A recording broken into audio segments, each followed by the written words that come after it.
मैंने अपने 1.25 महीने के बेबी को इतना ऊपर उठाया और उठा के मैंने उसको छोड़ दिया।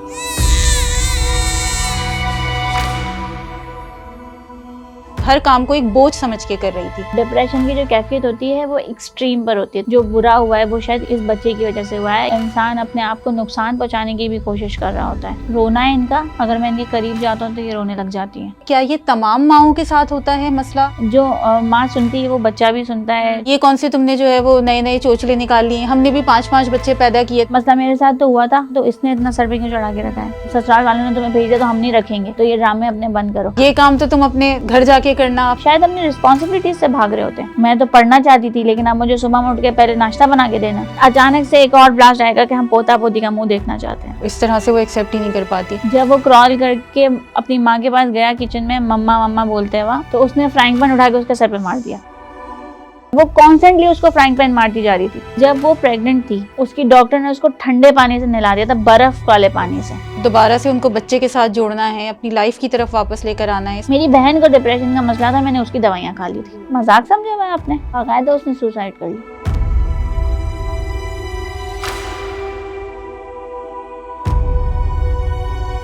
तो मेरे 3rd बेबी का टाइम था और मैं इतनी डिप्रेस थी, या पता नहीं मुझे एंजाइटी थी, मेरी क्या कैफियत थी, कि मैंने अपने 1.25 महीने के बेबी को गोद में उठाया और मैं इतनी तंग आई कि पहले तो मैं खुद रोती रही, फिर मैंने उसको इतना ऊपर उठाया और उठा के मैंने उसको छोड़ दिया। मैंने उसको लिटरली छोड़ दिया। और आज तक मैं इस चीज का रिग्रेट करती हूँ कि 1.25 महीने के बच्चे को कोई माँ इस तरह से कैसे फेंक सकती है। ये क्या कैफियत थी? शायद पोस्टपार्टम डिप्रेशन था। क्या आप जानते हैं कि पाकिस्तान में 26 से 63% औरतें जो हैं वो डिलीवरी के बाद पीपीडी का शिकार होती हैं, लेकिन हम इस चीज को जानते ही नहीं है, समझते ही नहीं है। ये क्या है? इसमें और बेबी ब्लूज में क्या फर्क है? इससे किस तरीके से निकला जा सकता है? इन सब चीजों के लिए आज हमने अपने स्टूडियोज में दावत दी है रबाब कादिर साहिबा को, जो कि क्लिनिकल साइकोलॉजिस्ट हैं, कॉर्पोरेट ट्रेनर हैं, मैरिज काउंसलर भी हैं। रबाब, आपसे सबसे पहला सवाल मेरा यही होगा कि ये जो मेरी कैफियत अभी आपने सुनी कि इस तरह से मेरे साथ हुआ, ये मेरी अपनी आप बीती है, इस तरह बहुत सारी खवातीन के साथ होता होगा, सही। तो क्या ये पीपीडी ही था? मुझे आपने जो बताई ये कैफियत, तो ये कैफियत आपके साथ कितने टाइम तक थी? रबाब, मुझे ऐसा लगता है कि ये कैफियत जो मुझ पे शुरू हुई थी ना, ये एंजाइटी और एग्रेशन और ये वाली, ये मुझे ड्यूरिंग प्रेगनेंसी ही शुरू हो गई थी। ठीक है। कुछ इस किस्म के सर्कमस्टेंसेस थे उस टाइम पे घर में और फैमिली में कि ये सारी चीज़ें मेरे साथ चल रही थी और बहुत ही कॉम्प्लिकेटेड किस्म की मेरी ये डिलीवरी थी। और उसके बाद फिर ये सारा जो टाइम पीरियड मेरा चला कि मुझे अपने बच्चे से किसी किस्म की कोई अफेक्शन नहीं फील हो रही थी। मैं उसकी हर चीज़ को हर काम को एक बोझ समझ के कर रही थी। तो ये चीज़ भी मेरी तकरीबन कोई 6 मंथ्स या शायद उससे भी कुछ अरसे ज़्यादा तक ये चलती रही थी। देखिए, जब हम बात करते हैं बेबी ब्लूज़ के बारे में और हम बात करते हैं कि पोस्टपार्टम डिप्रेशन के बारे में, या फिर हम इसको कहेंगे कि पोस्ट नेटल डिप्रेशन, 2 नाम है इसके। तो ये और बेबी ब्लूज़, इसमें फ़र्क ही ये है कि इसका जो ड्यूरेशन है, बेबी ब्लूज़ का ड्यूरेशन कम है, और जब आप बात करते हैं पोस्टपार्टम डिप्रेशन की, तो इसका जो ड्यूरेशन है वो ज़्यादा है। अच्छा। बेबी ब्लू के सिम्टम्स की इंटेंसिटी कम होती है। अच्छा। लेकिन जब आप बात करते हैं पोस्टपार्टम डिप्रेशन की, क्योंकि उसका नाम ये बता रहा है कि उसमें डिप्रेशन शामिल है, और डिप्रेशन की जो कैफियत होती है वो एक्सट्रीम पर होती है, तो उसके सिम्टम्स भी जो हैं वो एक्सट्रीम पर हो रहे होते हैं। सैडनेस होगी, रोना आएगा, आपके इमोशनल कनेक्शन फील नहीं होगा अपने बच्चे से, कभी कभार अपने स्पाउस से भी नहीं होता है, राइट। आप जो है वो अकेलापन महसूस कर रहे होते हैं। आप ये समझते हैं कि मेरे साथ कुछ बहुत ज़्यादती हुई है, मेरे साथ ऐसा नहीं होना चाहिए था, और जो ज़्यादती हुई है, जो बुरा हुआ है, वो शायद इस बच्चे की वजह से हुआ है या मेरे स्पाउस की वजह से हुआ है। ये चीज़ें अगर तो आपकी 1 से 2 हफ्ते तक रहती हैं और एक नॉर्मल रूटीन पर उसके बाद आप आने लगते हैं, या फिर मैक्सिमम 1 महीने तक रहती हैं और उसके बाद आप जो है वो नॉर्मल रूटीन तक आने लगते हैं, जिसको हमारे सोसाइटी में कहते हैं ना, वो 40 दिन का पीरियड जो होता है उस तक भी रहती है, और उसके बाद भी अगर आप नॉर्मल रूटीन पे आ जाते हैं तो आप ये समझें कि आपको बेबी ब्लू का प्रॉब्लम था। अब ये बात क्यों होती है? क्योंकि जब आप प्रेग्नेंट होते हैं, जैसे मुझे आपने बताया कि घर का माहौल जो था वो थोड़ा सा डिस्टर्बिंग था, राइट। कभी कभार आपकी जो है वो पर्सनल लाइफ, कभी कभार आपकी कुछ, आजकल खवातीन की प्रोफेशनल लाइफ भी डिस्टर्ब होने लगती है, तो किसी भी तरह का स्ट्रेसर, फिर आप बहुत सारी दवाइयाँ खा रहे होते हैं, राइट।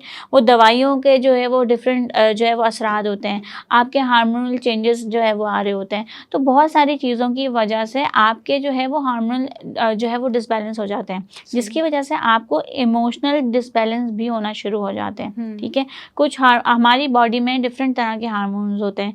कुछ हार्मोन्स आपकी नींद से रिलेट कर रहे होते हैं, कुछ हार्मोन्स आपकी सैडनेस, कुछ हार्मोन्स आपकी हैप्पीनेस से रिलेट कर रहे होते हैं। तो वो चीज़ें जब डिसबैलेंस होती हैं, हमारी रूटीन डिसबैलेंस होना शुरू हो जाती है, तो कभी कभार ऐसी चीज़ें आने लग जाती हैं।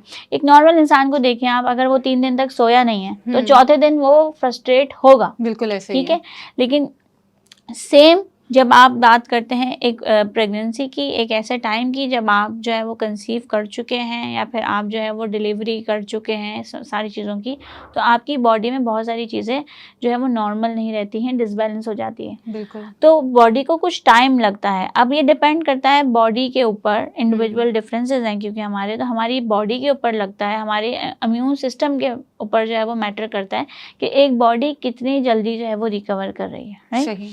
एक वक्त रहते वो रिकवर कर जाती है तो वो बेबी ब्लू की कैफियत से एक नॉर्मल कैफियत में आना शुरू हो जाती है। ठीक है। लेकिन अगर ये कैफियत 6 महीने या उससे ज़्यादा बढ़ जाती है तो ये पोस्टमार्टम डिप्रेशन की तरफ चली जाती है। सही।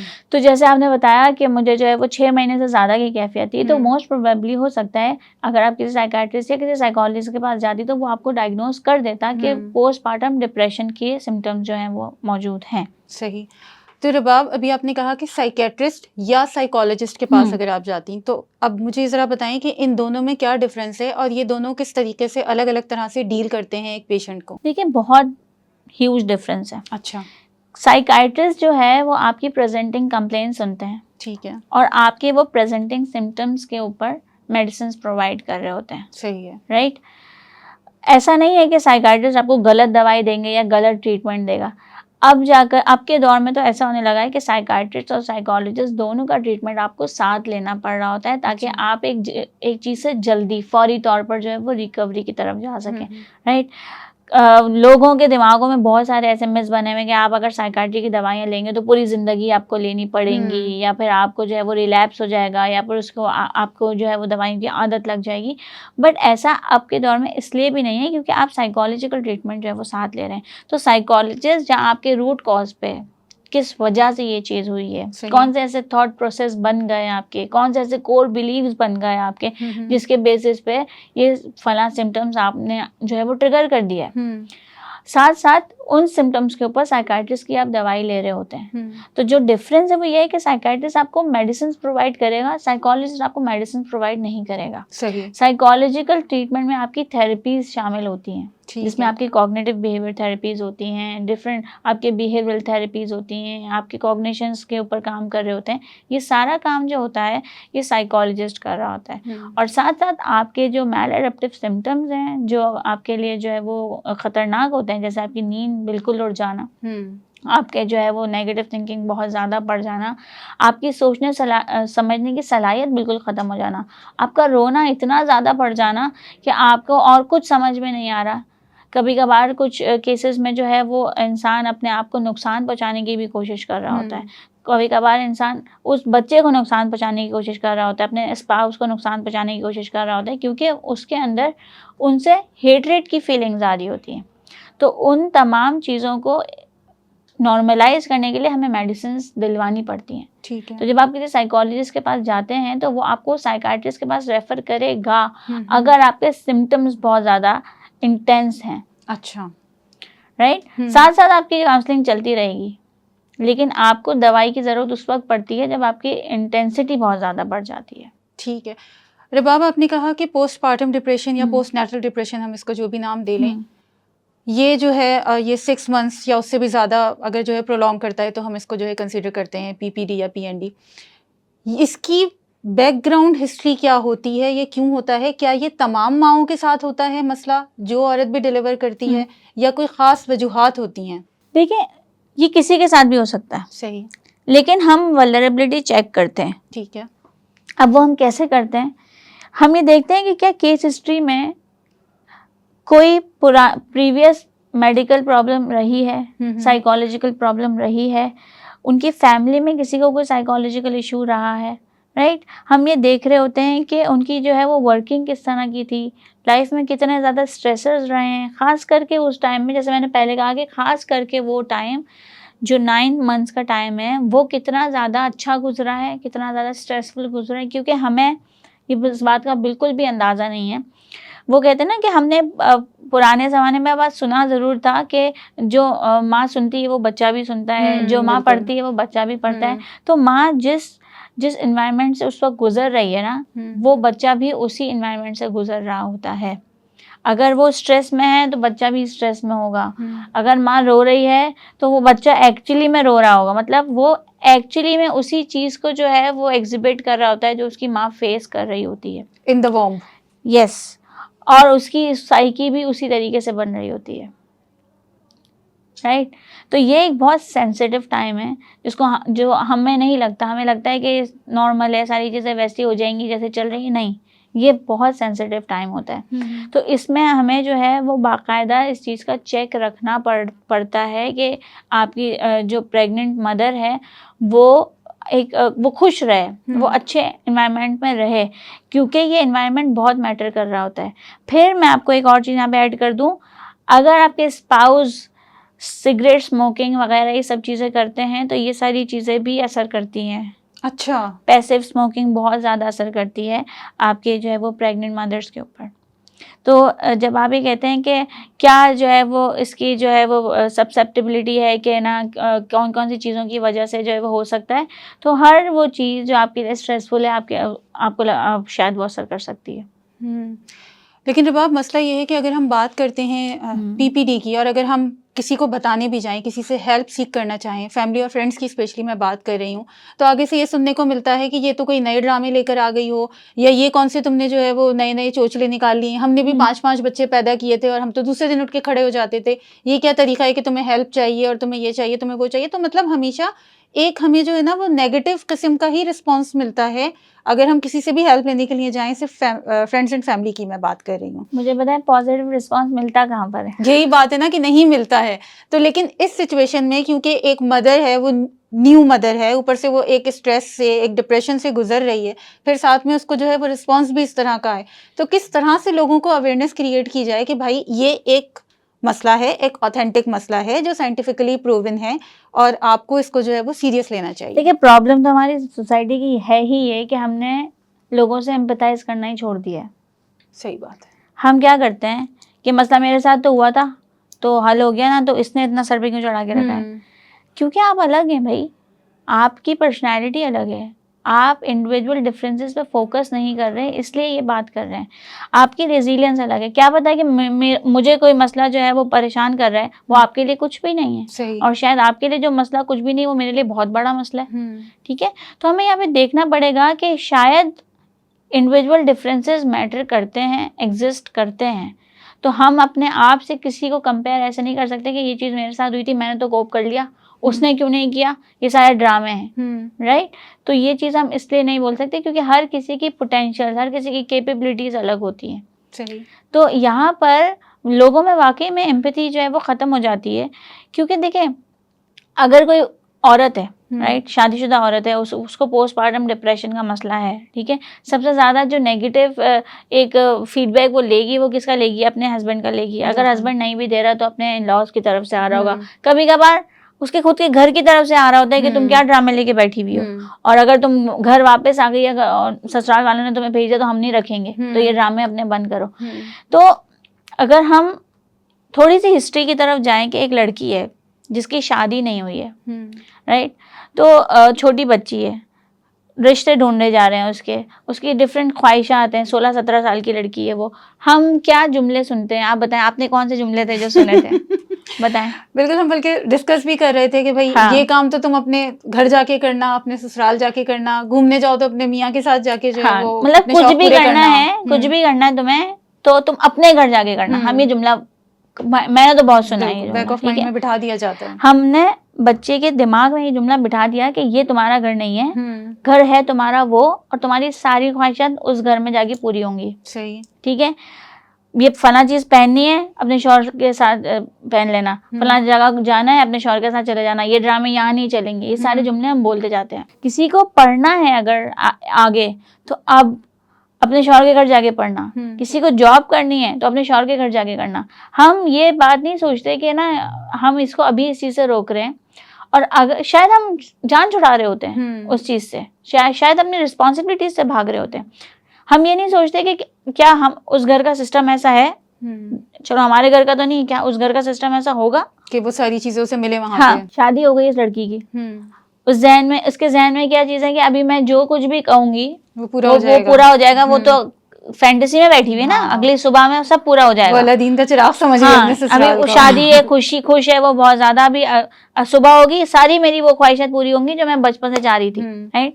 अब उसको यहाँ पे मिलता है रियलिटी चेक कि यहाँ ये वो नहीं है जो हम सोच के बैठे हुए हैं, ये टाइम वो नहीं है, राइट, ये जगह वो नहीं है जो हमारे हिसाब से हमने एक दिमाग में बना के रखी थी फैंटेसी कि मैं बिस्तर पे लेट के बोलूंगी कि मुझे चाय चाहिए तो फौरन से चाय आ रही होगी। तो ये ऐसी चीज नहीं है। यहाँ पे आपको ये पता चल गया कि मैं उस घर में जो शायद मेरा नहीं था, बैक ऑफ माई माइंड मैं 11 बजे सो के उठ जाती थी, लेकिन ये जो घर मेरा है अब, यहाँ मुझे सुबह 6 बजे उठना पड़ेगा, हाजिरी लगानी है लाउंज में आके। बहुत सारे रूल्स और रेगुलेशंस होते हैं। ये तो एक छोटी सी मैंने चीज बताई। लास्ट टाइम हम जो डिस्कस कर रहे थे कि जिस प्रॉब्लम्स की वजह से मैरिटल इश्यूज आ रहे थे कि वॉशरूम्स के प्रॉब्लम थे और खाने के प्रॉब्लम्स थे, बहुत छोटी छोटी प्रॉब्लम्स थी। तो अब वो अब आप ये सोचें कि जिस घर को वो अपना बना के बैठी है, वहाँ उसकी बेसिक नीड्स पूरी की नहीं जा रही है। जब उसकी बेसिक नीड्स यहाँ पे पूरी नहीं की जा रही है, ऐसा ऐसा डे वन से उसके ऊपर एक डिफरेंट किस्म का प्रेशर चला जाता है। या मैं कहूँगी कि हनीमून पीरियड तक सब सही चल रहा है, हनीमून पीरियड के बाद एक अचानक से बम ब्लास्ट होगा आपके ऊपर, ठीक है, बबल बर्स्ट हो जाएगा आपका कि ये तो नहीं है।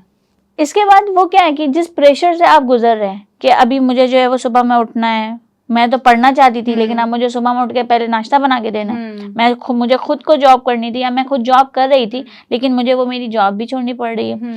अभी आपके दिमाग में ये सब कंफ्यूजन चल रही है सिर्फ कि ना मेरी लाइफ वैसी नहीं रही है जैसी मैं चाहती थी। सही, एक डिफरेंस आ रहा है, एक कॉन्ट्रडिक्शन आ रही है, अभी आ रही है वो कॉन्ट्रडिक्शन। अभी आप कंफ्यूजन, अभी आप समझे आप एक ऐसे स्टेट में हैं कि आप कंफ्यूज हैं और अचानक से एक और ब्लास्ट आएगा कि हम पोता पोती का मुंह देखना चाहते हैं। हाँ, ये बात। राइट।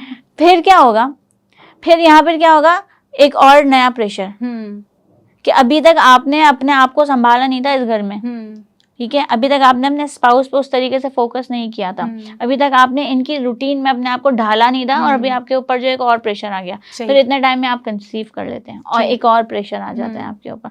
तो ये प्रेशर क्या है, ये एक फीमेल के अंदर स्ट्रेस पैदा करता जाता है, ठीक है। जब हम बात करते हैं रेजिलियंस की, ठीक है, तो रेजिलियंट तो वो उस वक्त ही बन गई थी जब उसने पहली दफा ये जुमला सुना था कि ये ख्वाहिश अपनी उस घर में जाके पूरी करना, बिल्कुल, ठीक है। लेकिन एक है ना, कतरा कतरा आपका समंदर बन रहा है, स्ट्रेस मिलता जा रहा है, मिलता जा रहा है, मिलता जा रहा है, और एट द एंड जाकर वो किसी भी सूरत में फिर बर्स्ट आउट हो सकता है। सही, तो ये पीपीडी की फॉर्म में जो है वो यूजुअली हो सकता है कि आपकी जो है वो लैक ऑफ फ्रीडम की वजह से भी आपको पीपीडी हो रहा हो कि मैं अब वैसे जिंदगी नहीं गुजार सकती, क्योंकि आप देखिए आप बच्चा हो गया, अब ये सब चीजें जो उसने एक उम्मीद बना के रखी थी, एक एक्सपेक्टेशन थी कि ना शायद कल ये बंदा मान जाएगा, शायद इसके घर वाले मान जाएंगे, शायद मेरी ये चीज पूरी हो जाए।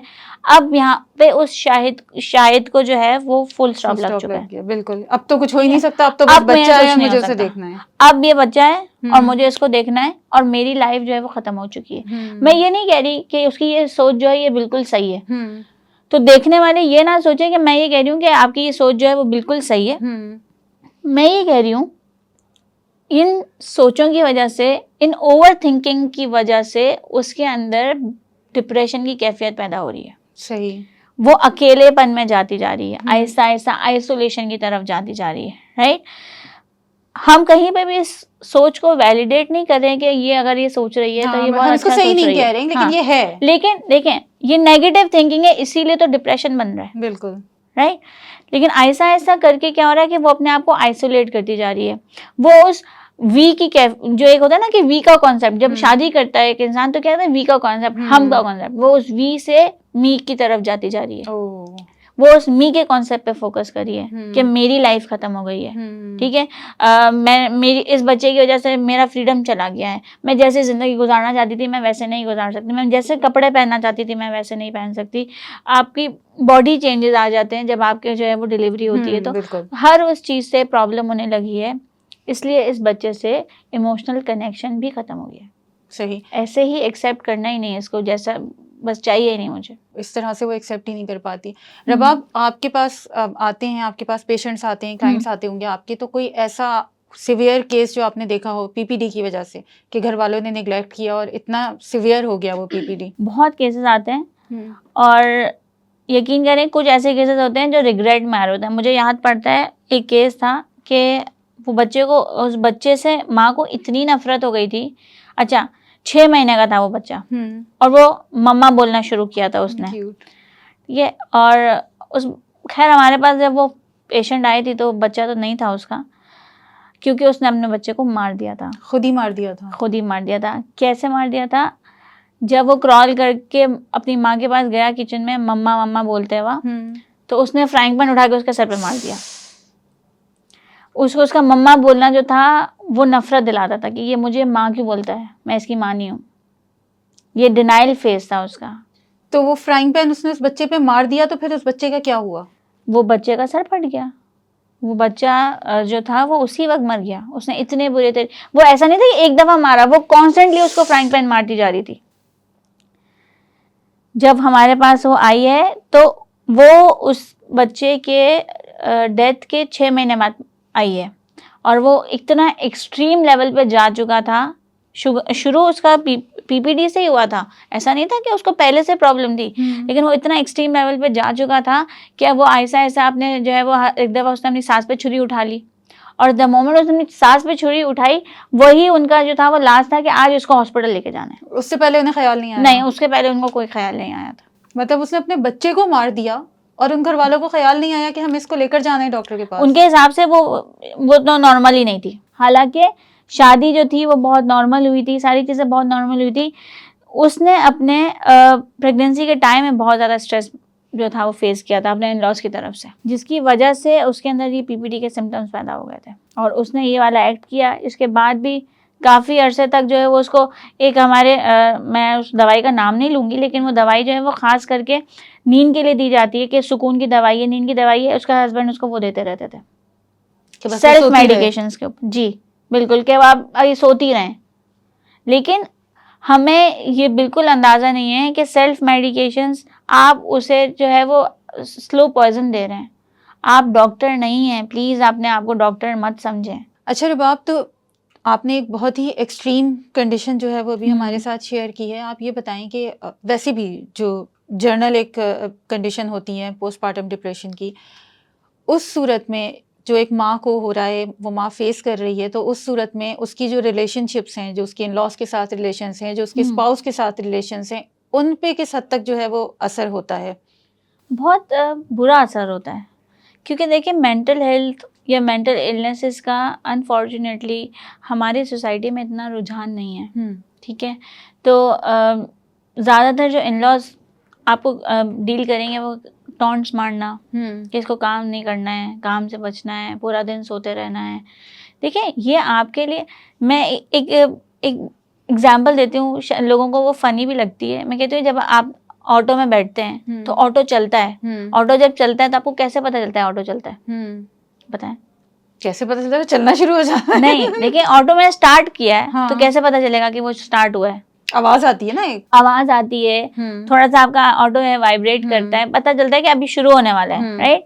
तो ये जो सिम्टम्स है ना, कि अगर कोई बंदा एक्सट्रीम बहुत ज्यादा सो रहा है, कोई बंदा जो है वो बहुत ज्यादा रो रहा है, कोई बंदा बहुत ज्यादा एग्रेशन दिखा रहा है, तो ये एक तरीके से साइंस हैं, सिम्टम्स हैं कि शायद ये बंदा नॉर्मल नहीं है।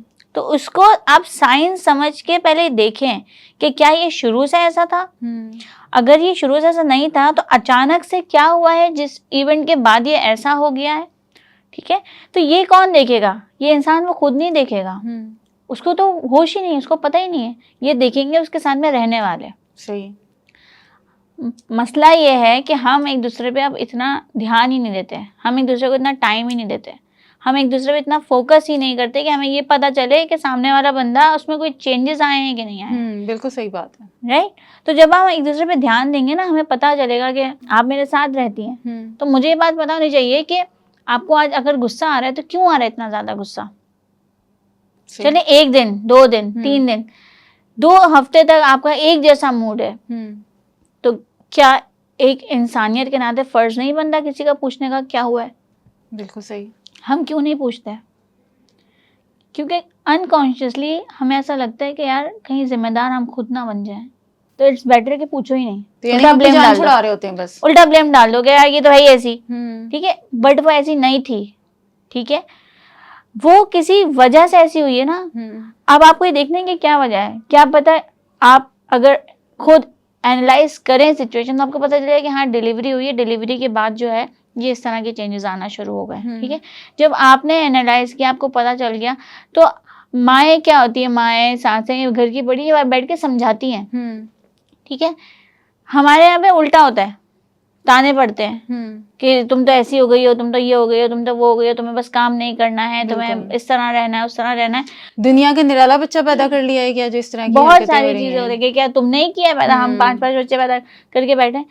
भाई आपकी बॉडी अलग थी, आपकी मेंटल स्टेट अलग थी, आपने शायद जिस इन्वायरमेंट में ये सारी चीजें हुई हैं वो इन्वायरमेंट अलग था, उसके लिए वो इन्वायरमेंट अलग था, उसकी एक्सपेक्टेशंस अलग थी, आपकी अलग थी।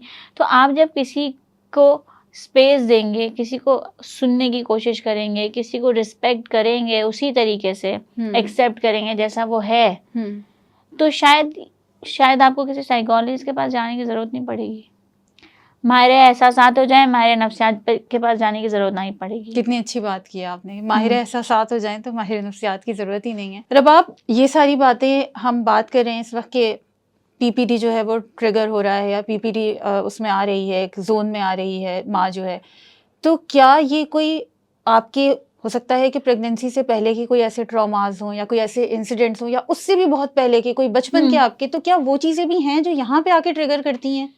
देखिए हो सकती हैं, ऐसा नहीं है कि हम कहेंगे कि ये सिर्फ एक ही किसी वजह से हो रही है, ऐसा नहीं है। आप देखिए डिसऑर्डर बनता ही आपके किसी चाइल्डहुड एक्सपीरियंसेस की वजह से है जो कहीं ना कहीं जाके ट्रिगर होता है, ओके, ठीक है। लेकिन हमने वो वाली चीज़ें भी देखी हैं। अभी मेरे पास एक लास्ट केस आया था, वो था पोस्टमार्टम एंजाइटी का केस। ओके, उसमें डिप्रेशन के सिम्टम्स ही नहीं थे, वो एंजाइटी का केस था, तो ये दोनों अलग अलग चीज़ें हैं क्योंकि सिम्टम्स अलग अलग हैं। अब उसमें क्या हुआ, चाइल्डहुड एक्सपीरियंसेस बिल्कुल नॉर्मल थे, सारी चीज़ें नॉर्मल थी। एंजाइटी किस तरीके से बनी उसको कि जब वो प्रेग्नेंट थी और उसकी जो है वो डिलीवरी होने वाली थी, तो डिलीवरी से पहले उसकी डॉक्टर ने उसको ठंडे पानी से नहला दिया था, बर्फ़ वाले पानी से। और डॉक्टर ने ऐसा क्यों किया था? आई डोंट नो, डॉक्टर से तो हमारी ऐसे कोई बात नहीं हुई, बट बस उन्होंने कर दिया था ये। अच्छा, अब उसकी जो एंजाइटी थी वो इतनी ज़्यादा बढ़ गई कि बच्चा पैदा होने के 8 महीने बाद तक उसको फ्लैशबैक्स होते रहते थे, और उस फ्लैशबैक्स की वजह से वो पीटीएसडी की तरफ चली गई, पोस्टमार्टम स्ट्रेस डिसऑर्डर की तरफ चली गई। तो इट्स लाइक अ चेन, एक चेन की तरीके से चलती है, शुरू कहीं से होती है, कनेक्शन कहीं से बन जाता है, शुरू कहीं से होती है, साथ में कुछ और कोमॉर्बिड हो जाता है। तो ये आपको रूल आउट करना पड़ता है बहुत इनिशियल लेवल पे, और वो उस पेन की वजह से कि मुझे इतने ठंडे पानी से नहलाया था, उस पेन की वजह से उसके जहन में ये चीज़ है कि ये पेन मुझे इस बच्चे की वजह से हुआ है, और मुझे अब इस बच्चे से बात नहीं करनी, मुझे इस बच्चे से दूर रहना है। बच्चे को ब्लेम करने बच्चा लगती कमरे में आता है और उसको पैनिक अटैक शुरू हो जाता है। फीड करवाने के लिए अगर ज़बरदस्ती इसको दिया जाए तो उसको पैनिक अटैक, उसकी सांस उखड़ना शुरू हो जाती है। तो रबाब, फिर इस तरह के पेशेंट्स को आप लोग किस तरीके से काउंसिल करते हैं कि मतलब दोबारा से उनको बच्चे के साथ जोड़ना है, अपनी लाइफ की तरफ वापस लेकर आना है, स्पाउस के साथ जोड़ना है, तो ये किस तरीके से होता है? होता है, बिल्कुल होता है, लेकिन इस पे देखिए डिपेंड करता है। सबसे पहले हम इंटेंसिटी चेक करते हैं, क्या इसकी इतनी इंटेंसिटी है कि हमारी बात सुन सकता है बैठ के, सही, ठीक है। अगर इतनी इंटेंसिटी है तो आपकी जो है वो साइकोथेरेपी स्टार्ट हो जाती है, जिसमें आपकी कॉग्निटिव बिहेवियर थेरेपीज होती हैं, डिफरेंट इक्लेक्टिक अप्रोच होती है जिसको हम यूज़ कर रहे होते हैं। अगर उसका वो वाला लेवल भी नहीं है कि वो बात सुन सकता है, रो रहा है तो इतना रो रहा है, पैनिक अटैक्स इतने एक्सट्रीम है, तो सबसे पहले उसको साइकाइट्रिस्ट के पास भेजना पड़ता है। अच्छा, उसको दवाइयाँ दिलवानी पड़ती है। अब वो साइकाइट्रिस्ट देखता है, क्योंकि वो बच्चा भी फीड करवा रही है, तो वो देखता है कि किस तरह की दवाइयाँ देनी है, माइल्ड देनी है, डिफरेंट कैटेगरी की दवाइयाँ होती हैं जो हम जो है वो प्रेग्नेंट मदर्स को और जो मदर्स फीड करवा रही होती है उनको दे रहे होते हैं, साथ साथ उनकी साइकोथेरेपी चल रही होती है। ठीक है, तो ये जो दवाइयाँ साइकेट्रिस्ट दे रहे होते हैं इस तरह की पेशेंट्स को, तो क्या ये सेफ होती हैं बच्चे के लिए स्पेशली? देखिए मैं वही कह रही हूँ कि उसमें एक डिफरेंट कैटेगरी होती है, ठीक है, जो कैटेगरी सिर्फ उनको दी जाती है जो मदर्स होती हैं, ठीक है, जो बच्चे को फीड करवा रही हैं या फिर जो प्रेग्नेंट है। तो यानी बच्चे पे असर नहीं पड़ता उनका? हाँ, क्योंकि उनके देखिए वो जो फीड करवा रही है तो बच्चे में तो जा रहे हैं, तो यहाँ पर मैं एक केस जो है वो डिस्कस करूंगी यहाँ पर। एक केस आया। केस ये था कि बच्चा 24 घंटे सोता रहता है। अच्छा। उठता है जब उसको भूख लगती है, फिर सो जाता है। हाँ। ठीक है। जब पूछा गया कि क्या प्रॉब्लम, क्या हुआ इसके, जो है बच्चा इतना छोटा, बच्चे तो वो वाली जबान नहीं आती मुझे कि मैं जो है वो 2 महीने के 3 महीने के बच्चे से बात करूं। सही बात है। तो उसकी माँ से जब पूछा गया, उसकी माँ से ये कहा गया कि क्या हुआ था, उसने बताया कि पोस्टमार्टम डिप्रेशन का जो है वो मसला था। किस डॉक्टर के पास गई थी आप? मैं किसी डॉक्टर के पास नहीं गई। किसी डॉक्टर के पास नहीं गई है? अच्छा। मैंने कहा किस साइकोलॉजिस्ट के पास गई आप? किसी साइकोलॉजिस्ट के पास। मैंने कहा आपका इलाज कैसे हुआ? मेरी बहन को डिप्रेशन का मसला था, मैंने उसकी दवाइयाँ खा ली थी। और अब देखें, वो दवाइयाँ उसको इसलिए दी गई थी, वो उसकी बॉडी के लिए ज़रूरी थी। सही। ठीक है। वो माँ नहीं थी, वो फीड नहीं करवाती थी, वो प्रेग्नेंट नहीं थी। ठीक है। उसकी दवाइयाँ आप नहीं खा सकते। बिल्कुल सही बात है। आप एक डिफरेंट सिचुएशन में हैं। अब उसको भी डिप्रेशन था, मुझे भी डिप्रेशन था, मैंने खा लिया, ऐसा नहीं होता। आपने देखा है कभी पैनाडोल, किसी को पेन किलर पैनाडोल बहुत ज़्यादा सूट करेगी, किसी को नहीं करेगी। किसी को न्यूब्रल फॉर्ट करेगी, किसी को कोई और करेगी। तो आप साइकाट्री की मेडिसिन के ऊपर कैसे कॉम्प्रोमाइज कर सकते हैं? बिल्कुल। तो दवाइयों का तो हमारे है ना कि इतनी शदीद भाईचारा हो जाता है जब दवाइयों की बात आती है कि अगर फैमिली में किसी एक को कोई दवाई सूट कर गई थी तो वो पूरी फैमिली में वही दवाई चलना शुरू हो जाती है। अरे भाई, मैं फिर वही बात कर रही हूँ कि एक दवाई है और मेरे पास हर पेशेंट आके कह रहा है मैं ये दवाई खा लेता हूँ जब मेरा जो है वो दिल चाहता है। एक पेशेंट मेरे पास लास्ट वीक आया, वो मुझे कह रहा है मेरी बीवी खाती है तो मैं भी खा लेता हूँ। साथ देने के लिए खा लेता हूँ। और मैं लिटरली उसका मुंह देख रही हूँ कि अच्छा, इस चीज में भी साथ निभाना है। देखिए आप मोहब्बत, देखिए आप मियां बीवी की मोहब्बत साथ निभाना है, दवाइयों में भी साथ निभाना है। ठीक है। तो मैंने उनको उस बात पे भी डांटा। मैंने कहा आप मजाक समझे हुए आपने। बिल्कुल। ये दवाइयाँ आपकी ब्रेन के साथ काम कर रही हैं, आपने मजाक समझा? मतलब आपके हाथ पैर तो आपको बहुत अजीज है, आपका ब्रेन आपको अजीज नहीं है। ब्रेन अफेक्ट करता है। बिल्कुल। और आपका ब्रेन आपकी पूरी बॉडी चला रहा है, आप कैसे साथ देने के लिए दवाइयाँ खा रहे हैं इस तरीके से? बिल्कुल। तो आपको ये देखना पड़ेगा कि हर दवाई आपको सूट नहीं कर रही है। वो दवाइयाँ खा रही थी और बच्चे को फीड करानी थी, तो बच्चा पूरा दिन सोता रहता था। और इतना क्रैंकी हो गया था कि अगर वो थोड़ी देर के लिए भी उठता था तो बहुत बुरे तरीके से रोता था। तो आपने तो उसका जो है वो ट्रांसफर कर दिया। हाँ, उसके अंदर वो चीज ट्रांसफर कर दी। बिल्कुल। अब आप उस बच्चे की तरफ देखें कि उसका ब्रेन अभी डेवलप नहीं हुआ है, हो रहा है, और उसको जो है वो दवाइयों का डोज मिल गया, तो अब उसके दिमाग पे क्या असर पड़ेगा? बिल्कुल सही बात है। तो सब चीजें देखनी होती हैं। बिल्कुल। रबाब, ये बताइएगा कि कब ऐसी अलार्मिंग सिचुएशन शुरू होती है, कब हमें अलार्म हो जाना चाहिए? अगर मैं अपनी बात करूं कि मैं एक औरत हूं और मुझे ये सारे मसले मसाइल हो रहे हैं और मैं समझ रही हूँ कि शायद मैं पीपीडी की तरफ जा रही हूँ, मैं श्योर नहीं हूँ, तो कब मुझे फौरी तौर से जो है वो मेडिकल सीख या साइकोलॉजिस्ट के पास जो है वो जाना चाहिए हेल्प के लिए? देखिए, जब आपके सिम्टम्स, मैंने जैसे आपसे कहा कि बेबी ब्लू होता है, तो उस लोग कुछ आने वाले जो अपने स्पाउस का बहुत ख्याल रखते हैं, जो अपना बहुत ख्याल रखते हैं, जो अपने होने वाले बच्चे का बहुत ख्याल रखते हैं, वो उस बेबी ब्लू में भी ले आते हैं। अच्छा। और आपको ना उसी में आना चाहिए कि एक चीज़ एबनॉर्मल आप फेस कर रहे हैं, एक चीज़ नॉर्मल नहीं है, तो आपको उसी के अंदर जो है वो फौरी तौर पर आना चाहिए। कई दफ़ा ऐसा होता है कि ये जो बेबी ब्लू का टाइम होता है उसमें ही कुछ थॉट प्रोसेस ऐसे बन जाते हैं, बिलीव ऐसे बन जाते हैं जो आप कैरी ओवर करते हैं। और आप अगर उसको इनिशियली नहीं देखते हैं तो फिर वो डिप्रेशन और बड़ी बीमारियों की तरफ चला जाता है। जैसे मैंने आपको अभी बताया कि वो पोस्ट पार्टम डिप्रेशन से पीटीएसडी की तरफ चली गई, और भी ज़्यादा एक्सट्रीम हो जाता है। जब आप ये देख रहे हैं कि मेरी नींद बहुत डिस्टर्ब हो चुकी है, मुझे पैनिक अटैक्स हो रहे हैं, रोना आ रहा है, एजिटेशन, फ्रस्ट्रेशन इतनी हो रही है, नफरत हो रही है और नेगेटिव थॉट्स बहुत ज़्यादा आ रहे हैं, तब जाके आपको जो है वो किसी साइकोलॉजिस्ट को दिखाना चाहिए। कोई भी चीज़, बीमारी कब बनती है आपकी? बीमारी आपकी उस वक्त बनती है जब किसी एक चीज़ की वजह से आपकी लाइफ का कोई भी चीज़ डिस्टर्ब है, कोई भी एस्पेक्ट डिस्टर्ब हो गया। सही। तो वो डिस्टर्ब एक चीज़ हुई है ना, इसका मतलब कि अब होना शुरू हो गई है, तो वो एक चीज़ की डिस्टर्बेंस के ऊपर ही आपको दिखा देना चाहिए। ठीक। क्योंकि अब आपके एनवायरनमेंट में इतना स्ट्रेस है, हर तरह का स्ट्रेस है आपको, तो आपकी चीज़ें सिर्फ ट्रिगर होंगी। सही बात है, बिल्कुल सही बात है। रबाब, एक तो होता है कि भाई एनवायरनमेंट ही ऐसा था, या इन लॉज के साथ भी मसले थे, या जो भी था, मतलब घर का माहौल जो है वो टॉक्सिक था। एक सिचुएशन ये होती है कि हर चीज फेवरेबल है, मतलब या तो आप सही इन है। लॉज के साथ रह ही नहीं रहे, आप हैं हम्म। और आपके स्पाउस हैं, और दोनों बड़ी अच्छी जो है वो हंसी खुशी जिंदगी गुजार रहे हैं, आपस में मोहब्बत भी है, उसके बावजूद भी जो है वो आप पीपीडी की तरफ जाते हैं, तो ये क्या फिर सिचुएशन होती है, क्या रीजन होता है? देखिए, फिर वही बात है, डिपेंड करता है, आपकी इंडिविजुअल डिफरेंसेस पर डिपेंड कर रहा होता है। सही। कोई ना कोई ऐसी चीज़, बहुत सारे, देखिए सब्सेप्टिबिलिटी सिर्फ एक ये चीज़ नहीं है। अब जैसे मैंने आपसे कहा कि लैक ऑफ फ्रीडम भी एक वजह बन जाती है, ठीक है। अब मैंने आपसे कहा कि आपने सारी चीज़ें, घर का माहौल भी बहुत अच्छा है, स्पाउस भी बहुत अच्छे हैं, सब बहुत अच्छा है। आप आपकी डॉक्टर जो है वो आपका उनके साथ कोई ऐसे जो है वो मिसहैप हो गया, जैसे कि पानी वाला बताया, बिल्कुल, बिल्कुल। ठीक है। तो कुछ भी ऐसी चीज़ होती है जिसको आपने जो कहते हैं ना दिल पे ले लिया इन्होंने, तो कोई भी ऐसी चीज़ होती है जो आपके लिए ट्रॉमेटिक होती है, जो आपके अनकॉन्शियस में बैठ जाती है जाके।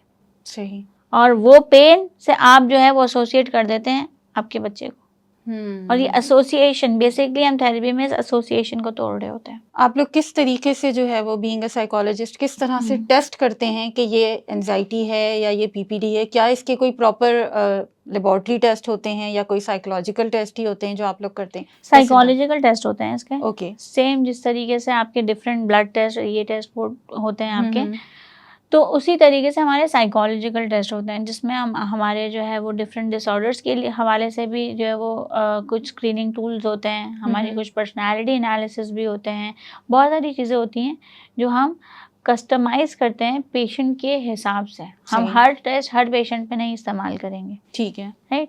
और लेकिन ये जो कुछ एक्सट्रीम केसेस होते हैं जिसको हम फौरी तौर पे देख रहे होते हैं, जैसा कि मैंने आपको बताया कि दवाइयों पे लेके जाना है, उसके लिए फिर हमारे टेस्ट भी नहीं होते हैं। आपके एक्सपीरियंसेस ही आपको बता रहे होते हैं कि इस तरह का एक्सट्रीम पेशेंट है जो उसको फौरी तौर पर दवाई देनी है। क्योंकि होमिसाइडल, जैसे मैंने बताया कि वो बच्चे को मार रही है, सांस पे चाकू उठा रही है, ये होमिसाइडल केस है। कुछ सुसाइडल केसेस भी आ जाते हैं जो अपने आप को ही मारने लग जाते हैं। तो उन तमाम चीज़ों के लिए हम वेट नहीं करेंगे कि असेसमेंट की रिपोर्ट आएगी फिर कुछ होगा, फिर हम क्या करेंगे, फौरी तौर पर उसे साइकाट्रिस्ट के पास भेजेंगे कि आप प्लीज़ इसको दवाई दें, इसको अंडर ऑब्जर्वेशन रखें।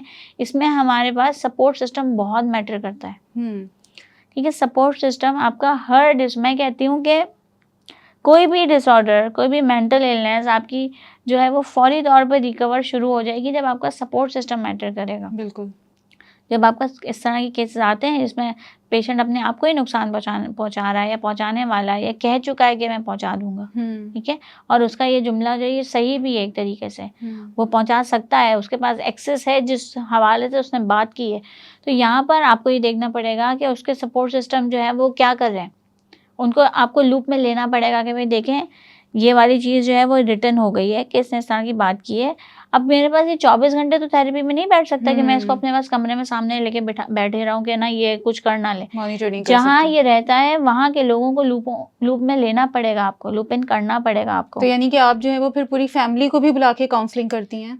देखिए, खास करके जो लोग साथ में रहते हैं, देखिए अगर ज़्यादातर टाइम वो अपने हस्बैंड के साथ गुजारी है, सास के साथ गुजारी है, अपनी माँ के साथ गुजारी है, तो उनको बुलाना पड़ेगा, उनको बताना पड़ेगा कि देखिए आपको इस तरीके से नहीं करना है, सही, इनका इनका ख्याल रखना है। बहुत सारी चीज़ें उनकी रूटीन मैनेजमेंट की होती हैं। डिप्रेशन का पेशेंट का वैसे दिल नहीं चाहता कुछ करने का, बिल्कुल सही बात है, ठीक है। उसका दिल चाहता है मुझे अकेले छोड़ दो, मैं सोता रहूँ या रोता रहूँ, क्योंकि होप खत्म हो गई है, राइट। लेकिन उसको रूटीन मैनेजमेंट में लेकर आना है, ज़बरदस्ती लेकर आना है, तो कौन, घर वाले ही पुश करेंगे ना बार बार, चलो उठो वॉक पे चलो, चलो खाना खाओ, चलो तुम्हारे सोने का टाइम हो गया है, चलो तुम्हारी दवाई का टाइम हो गया है, क्योंकि उसको खुद को तो कोई होश नहीं है।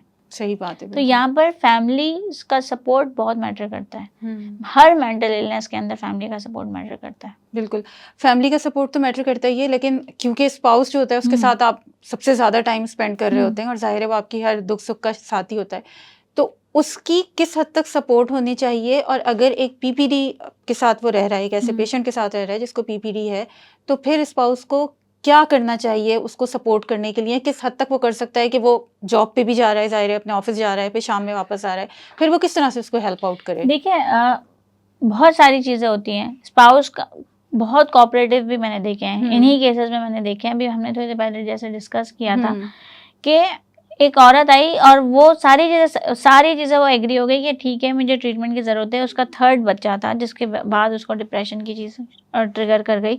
और जब उससे इलाज का कहा गया तो शी वॉज एग्री, बट साथ में उसने एक जुमला कहा कि मैं अगर इलाज करवाती हूँ तो लोग मुझे पागल समझेंगे। बिल्कुल ऐसा ही है। ठीक है, लोग बोलेंगे कि तुम पागल हो जो तुम इलाज करवाने जा रही हो, तो मैं उनको क्या कहूँगी। तो उस वक्त उसके शौहर ने उसको सपोर्ट किया कि भाई जब मुझे प्रॉब्लम नहीं है तो तुम किसी और को क्या प्रॉब्लम है। तो कभी कभार ऐसा नहीं होता है कि आपकी प्रेजेंस ही मैटर करती है सपोर्ट के लिए। आप जो इमोशनल सपोर्ट कर रहे हैं, आप एक दूसरे को जो मोटिवेट कर रहे हैं, आप ये सारी चीज़ें ये ज़्यादा मैटर कर रही होती है कि आप इमोशनली कितना कनेक्टेड है। आपको थोड़ा ज़्यादा कंसर्न रखना पड़ेगा इस हवाले से, बट जब आप किसी को ये वाला एहसास दिलाएंगे ना कि मैं हूँ तुम्हारे पास, वही है कि हमारे एहसासात बन जाए, तो आप जो है वो फिर वो खुद ही इस चीज़ से जो है वो कोप करना लग जाएगा। उसको एक सपोर्ट मिल जाएगी सही कि मैं अकेला नहीं सफ़र कर रहा, कोई है मेरा साथ देने वाला, कोई है मुझे मुसलसल साथ लेके चलने वाला, खास करके कोई है मुझे समझने वाला। ये जो समझ रहा है ना, क्योंकि सोच क्या है कि मुझे कोई समझ नहीं रहा है, तो अब जब ये आएगी कि कोई है मुझे समझने वाला, तो आधी बीमारी तो यही खत्म हो जाएगी आपकी। बिल्कुल बिल्कुल ऐसा ही है। रबाब, एक हमारे यहाँ बड़ी मिसकंसेप्शन ये भी है कि ये जो हम साइकोलॉजिस्ट के पास जाते हैं तो बड़े महंगे होते हैं, इनके तो एक सेशन इतने एक्सपेंसिव होते हैं और ये तो साल तक पेशेंट को खींचते चले जाते हैं ताकि वही बात कि हमने जो एक डॉक्टर्स के साथ लगाया हुआ है कि भाई उन्हें अपनी जेबें भरनी होती हैं। तो आप अफोर्डेबिलिटी के हवाले से क्या कहेंगी? देखिए, अफोर्डेबिलिटी के हवाले से बहुत सारे ऑर्गेनाइजेशंस हैं जो काम कर रहे होते हैं। मेरा खुद के क्लिनिक्स में भी है, वो सडन डिस्काउंट्स चल रहे होते हैं, फ्री कैंप्स चल रहे होते हैं। तो ऐसा नहीं है कि आप उधर ही जाएं जहाँ 5,000 रुपये का इलाज हो रहा है, आप वहाँ पे चले जाएं जहाँ पे सस्ता इलाज हो रहा है। लेकिन आपको ये मैटर करता है ना कि आपका इलाज हो रहा है कि नहीं हो रहा है। बिल्कुल सही। और अगर हम बात करें ये ऑनलाइन सेशंस, एक तो होता है आप फिजिकल जा रहे हैं और जाके जो है वो बैठ रहे हैं, लेकिन बहुत सारी, क्योंकि अगर हम पाकिस्तान की बात जैसे कर रहे हैं तो पाकिस्तान में अर्बन एरियाज़ में तो चलो आपके पास साइकोलॉजिस्ट हैं, आप चले गए अपॉइंटमेंट ले ली, लेकिन जो रूरल एरियाज़ हैं या जो ऐसी जगह हैं जहाँ से ख़वातीन पहुँच ही नहीं सकती हैं या उनको कोई लाने वाला नहीं है, तो वो ऑनलाइन सेशंस अगर उनकी तरफ आती हैं तो क्या वाकई में इफेक्टिव होते हैं? देखिए, फिर वही बात आ जाती है कि इंटेंसिटी पे डिपेंड करता है। अच्छा, ठीक है, आप अगर ऑनलाइन सेशंस की बात करें, अब आप देखिए बात करें ऑनलाइन सेशंस की, फिर आप कर रहे हैं रूरल एरियाज की बात, और फिर आप कर रहे हैं उनके स्ट्रेसर्स की बात। बिल्कुल सारी चीजें ठीक है। अर्बन एरियाज में जितने स्ट्रेसर्स हैं, आपको लगता है कि रूरल एरियाज में वही वाले स्ट्रेसर्स होंगे? नहीं, वो बिल्कुल डिफरेंट होंगे ऑब्वियसली। ज़्यादा कहाँ होंगे? मेरा ख्याल है दोनों जगह अपनी अपनी नौयत के होंगे। देखिए, यहाँ पर आपको फिर भी ना स्ट्रेसर्स, अगर आप उनकी सुनेंगे ना तो आप बोलेंगे कि ना हमारे तो कुछ नहीं है। ठीक है, वहाँ पे फाइनेंशियल स्ट्रेसर्स हद से ज़्यादा है। ठीक है, वहाँ पर जो स्पाउस का हाल है वो अलग ही है। शायद वो रहते भी कराची में और वो रहती हैं वहाँ पर गांव देहातों में रह रही होते हैं, वहाँ पे इन लॉज के हालात और ज़्यादा ख़राब होते हैं। ठीक है, तो वहाँ पर अगर किसी को PTSD होता है तो मुझे नहीं लगता कि वहाँ पे पहले तो ये भी पता होगा कि डिप्रेशन क्या है। सही। तो फिर पोस्टमार्टम की बात तो डिफरेंट है। और ऐसी बात नहीं है कि ऑनलाइन सेशन उनके लिए नहीं होते हैं।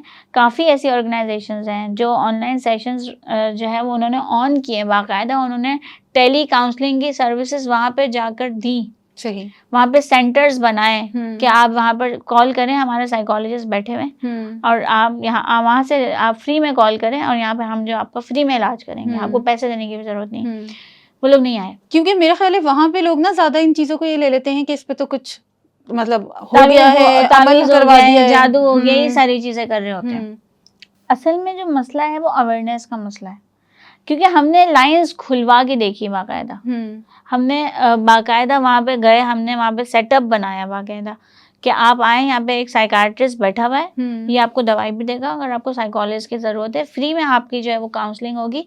ये फ़ोन है, इस नंबर पे आप ये नंबर क्लिक करेंगे, आई थिंक वो 4 डिजिट का नंबर उनको दे दिया था और उनसे कहा था कि ये क्लिक करें और आप जो है वो फिर कराची में आपको कॉल लग जाएगी साइकाट्रिस्ट के पास। ठीक है, कोई नहीं आया, और जो आया वो फिर ऐसे आया कि कैसे हैं आप, ठीक हैं आप।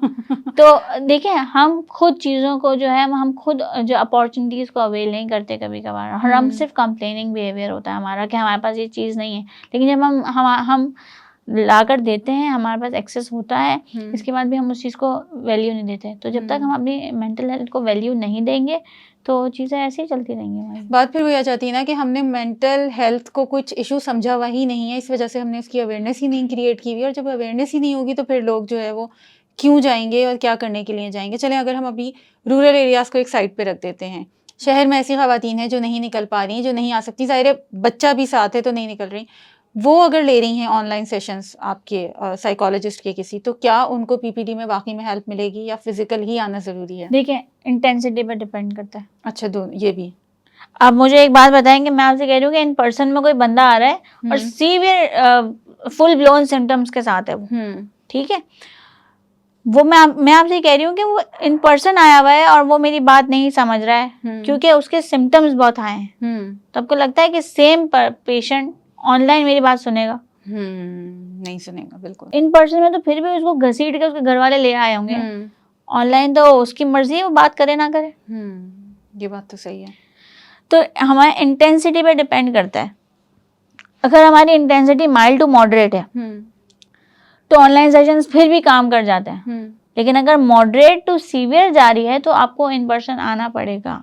अच्छा रबाब, हमारे यहाँ यूजुअली होता ये है कि जैसे आपने खुद भी पहले बताया था कि अगर कोई पेशेंट जो है वो पीपीडी से गुजर रहा है तो जो घर वाले होते हैं, जो इन लॉज की मैं बात करूंगी स्पेशली, जो साथ रह रहे होते हैं, वो यूजुअली या तो उसका मजाक बना रहे होते हैं या वो उसको ड्रामा कंसीडर कर रहे होते हैं या उसको मजीद कहते हैं ना कि आप ट्रिगर कर रहे हैं उसकी इस चीज़ को, तो चिढ़ाने की कोशिश या इस तरह से कुछ। लेकिन ऐसी सिचुएशन में इन लॉज का क्या रोल हो सकता है पॉजिटिवली, वो किस तरह से अपना रोल प्ले कर सकते हैं उसको इस सारे उससे निकालने के लिए? देखिए, सबसे पहले जैसे मैंने कहा कि मेंटल डिसऑर्डर्स में सपोर्ट सिस्टम का बहुत अहम रोल है, और यहाँ पे सपोर्ट सिस्टम दो हैं। एक तो वो स्पाउस, वो शौहर जिससे उसकी शादी हुई है, और जो लोग इन लॉज जो उनके उसके साथ उसके घर में रहते हैं, ठीक है। जब आप ये देखते हैं सबसे पहले कि उस लड़की में इस तरह के चेंजेस आ रहे हैं, वो बहुत ज़्यादा गुस्सा कर रही है, ठीक है, तो सबसे पहले आपको क्या करना है, इसको नोट करना है, रूल आउट करना है कि उसके साथ वाकई में कोई ना कोई प्रॉब्लम चल रही है, वो ऐसी है नहीं, ठीक है, वो इस मसले में है, परेशान है, राइट। जब आप ये देख रहे हैं कि वो परेशान है, वो गुस्सा आ रहा है आपको, ठीक है, जब आपके घर में किसी को गुस्सा आता है तो आप उसके साथ क्या करते हैं? अब उसको क्या कहेंगे? समझाएंगे, ठंडा पानी पी लो, अगर खड़े हुए हो तो कहीं बैठ जाओ, मतलब आप उसको सपोर्ट कर रहे होते हैं ना। हर एक गुस्से की छोटी सी एग्जांपल ले लें, या फिर उस बंदे को जिसको गुस्सा आ रहा है आप उसको ज्यादा चिढ़ाएंगे और उसको ज्यादा गुस्सा दिलाएंगे, ठीक है। तो जब आपको नजर आ रहा है, दिख रहा है कि इसको जो है वो गुस्सा आ रहा है, बहुत ज्यादा गुस्सा आ रहा है, चीख रही है, चिल्ला रही है, ठीक है, तो आप उसको उस वक्त सपोर्ट करें। हमारे यहाँ पे क्या होता है कि हम उस वक्त ज्यादा ताने मारते हैं, ज्यादा बातें करते हैं, वो बंदा आगे से कह रहा है मुझसे बात मत करो, चुप हो जाओ, मुझे बात नहीं करनी है, आप उसको और ज्यादा उसी चीज के ऊपर पिन पॉइंट कर रहे हैं कि तुम तो हो ही ऐसी, तुम तो ही बदतमीज। फिर खास करके जो जुमले आते हैं, तुम्हारे माँ बाप ने ये नहीं सिखाया, ठीक है, हम उसे डेलिबरेटली गुस्सा दिला रहे होते हैं। हमें यहाँ पर क्या करना है, हमें यहाँ पे एक स्टेप बैक करना है, ठीक है, उस सिचुएशन से खुद को निकालना, चाहे वो आप पे शोर करिए, किसी चीज पे भी शोर करिए, आपको ये देखना है सबसे पहले कि ये इसका कोई मसला नहीं, ये है नहीं ऐसी, ये किसी वजह से कुछ दिनों से ऐसी हो गई है, राइट। तो वहाँ पर आपको उसको कंट्रोल करना है, वहाँ पे आपको उसको पॉजिटिव मैसेजेस देने हैं, वहाँ पे आपको वो पॉजिटिव जेस्चर्स देने हैं कि ठीक है, फाइन, कोई भी मसला है, हम तुम्हारे साथ हैं, क्योंकि वो तो अपने आप को वी से मी की तरफ ले आई है ना, वो तो आप अपने आप को आप लोगों से डिसोसिएट कर चुकी है, सही। लेकिन अब आप लोग उसको दोबारा से इस चीज की तरफ कैसे लेकर आएंगे? उन पॉजिटिव जेस्चर्स के साथ, उन पॉजिटिव मैसेजेस के साथ, राइट, कि हम तुम्हारी फैमिली हैं। हम बोल देते हैं कि फैमिली, लेकिन हम उनको फील नहीं कराते फैमिली। हमें बताना है कि भाई ये हम आपकी फैमिली हैं, ये आप ही का घर है। जो थॉट जिसके बारे में हमने शुरू में बात की कि जो थॉट उसको बचपन से मिला था कि वो तुम्हारा घर है, तो अब दिस इज द टाइम कि आप उसको ये बताएं कि ये तुम्हारा घर है, सही। और अगर बच्चे से वो परेशान हो रही है तो हम थोड़ी देर के लिए जो है वो बच्चे को उससे अलग ले जाएं और उसको थोड़ी देर के लिए हम टेक केयर कर लें। करते हैं लोग, मैंने ऐसे भी केसेस देखे हैं कि बच्चा जो है ना वो डेलिबरेटली वो सो रही है लड़की तो उसके पास जाके रख देंगे और वो डरेगी, चीखेगी, चिल्लाएगी। और कुछ ऐसे भी देखे हैं जिसके अंदर जो है वो बाकायदा कहते हैं कि छोड़ दो, हम संभाल लेंगे। तो अब आपको ये देखना है कि आप किस तरीके से जो है वो लेकर जा रहे हैं। आप उसको इरिटेट कर रहे हैं, तंग कर रहे हैं, तो आपके बिहेवियर्स अलग होंगे। अगर आप सपोर्ट करना चाह रहे हैं तो आपके जो है वो बिहेवियर्स अलग होंगे। कई दफ़ा ऐसे भी होते हैं कि सास कहती है कि छोड़ दो, मैं संभाल लूंगी। बिल्कुल ऐसा होता है। और कई दफ़ा बाकायदा सास लेकर जाती है, बराबर में छोड़ देती है कि हम क्यों संभालें। ठीक है, तो वो आपको वो देखना है कि आप किस तरीके से सपोर्ट कर रहे हैं।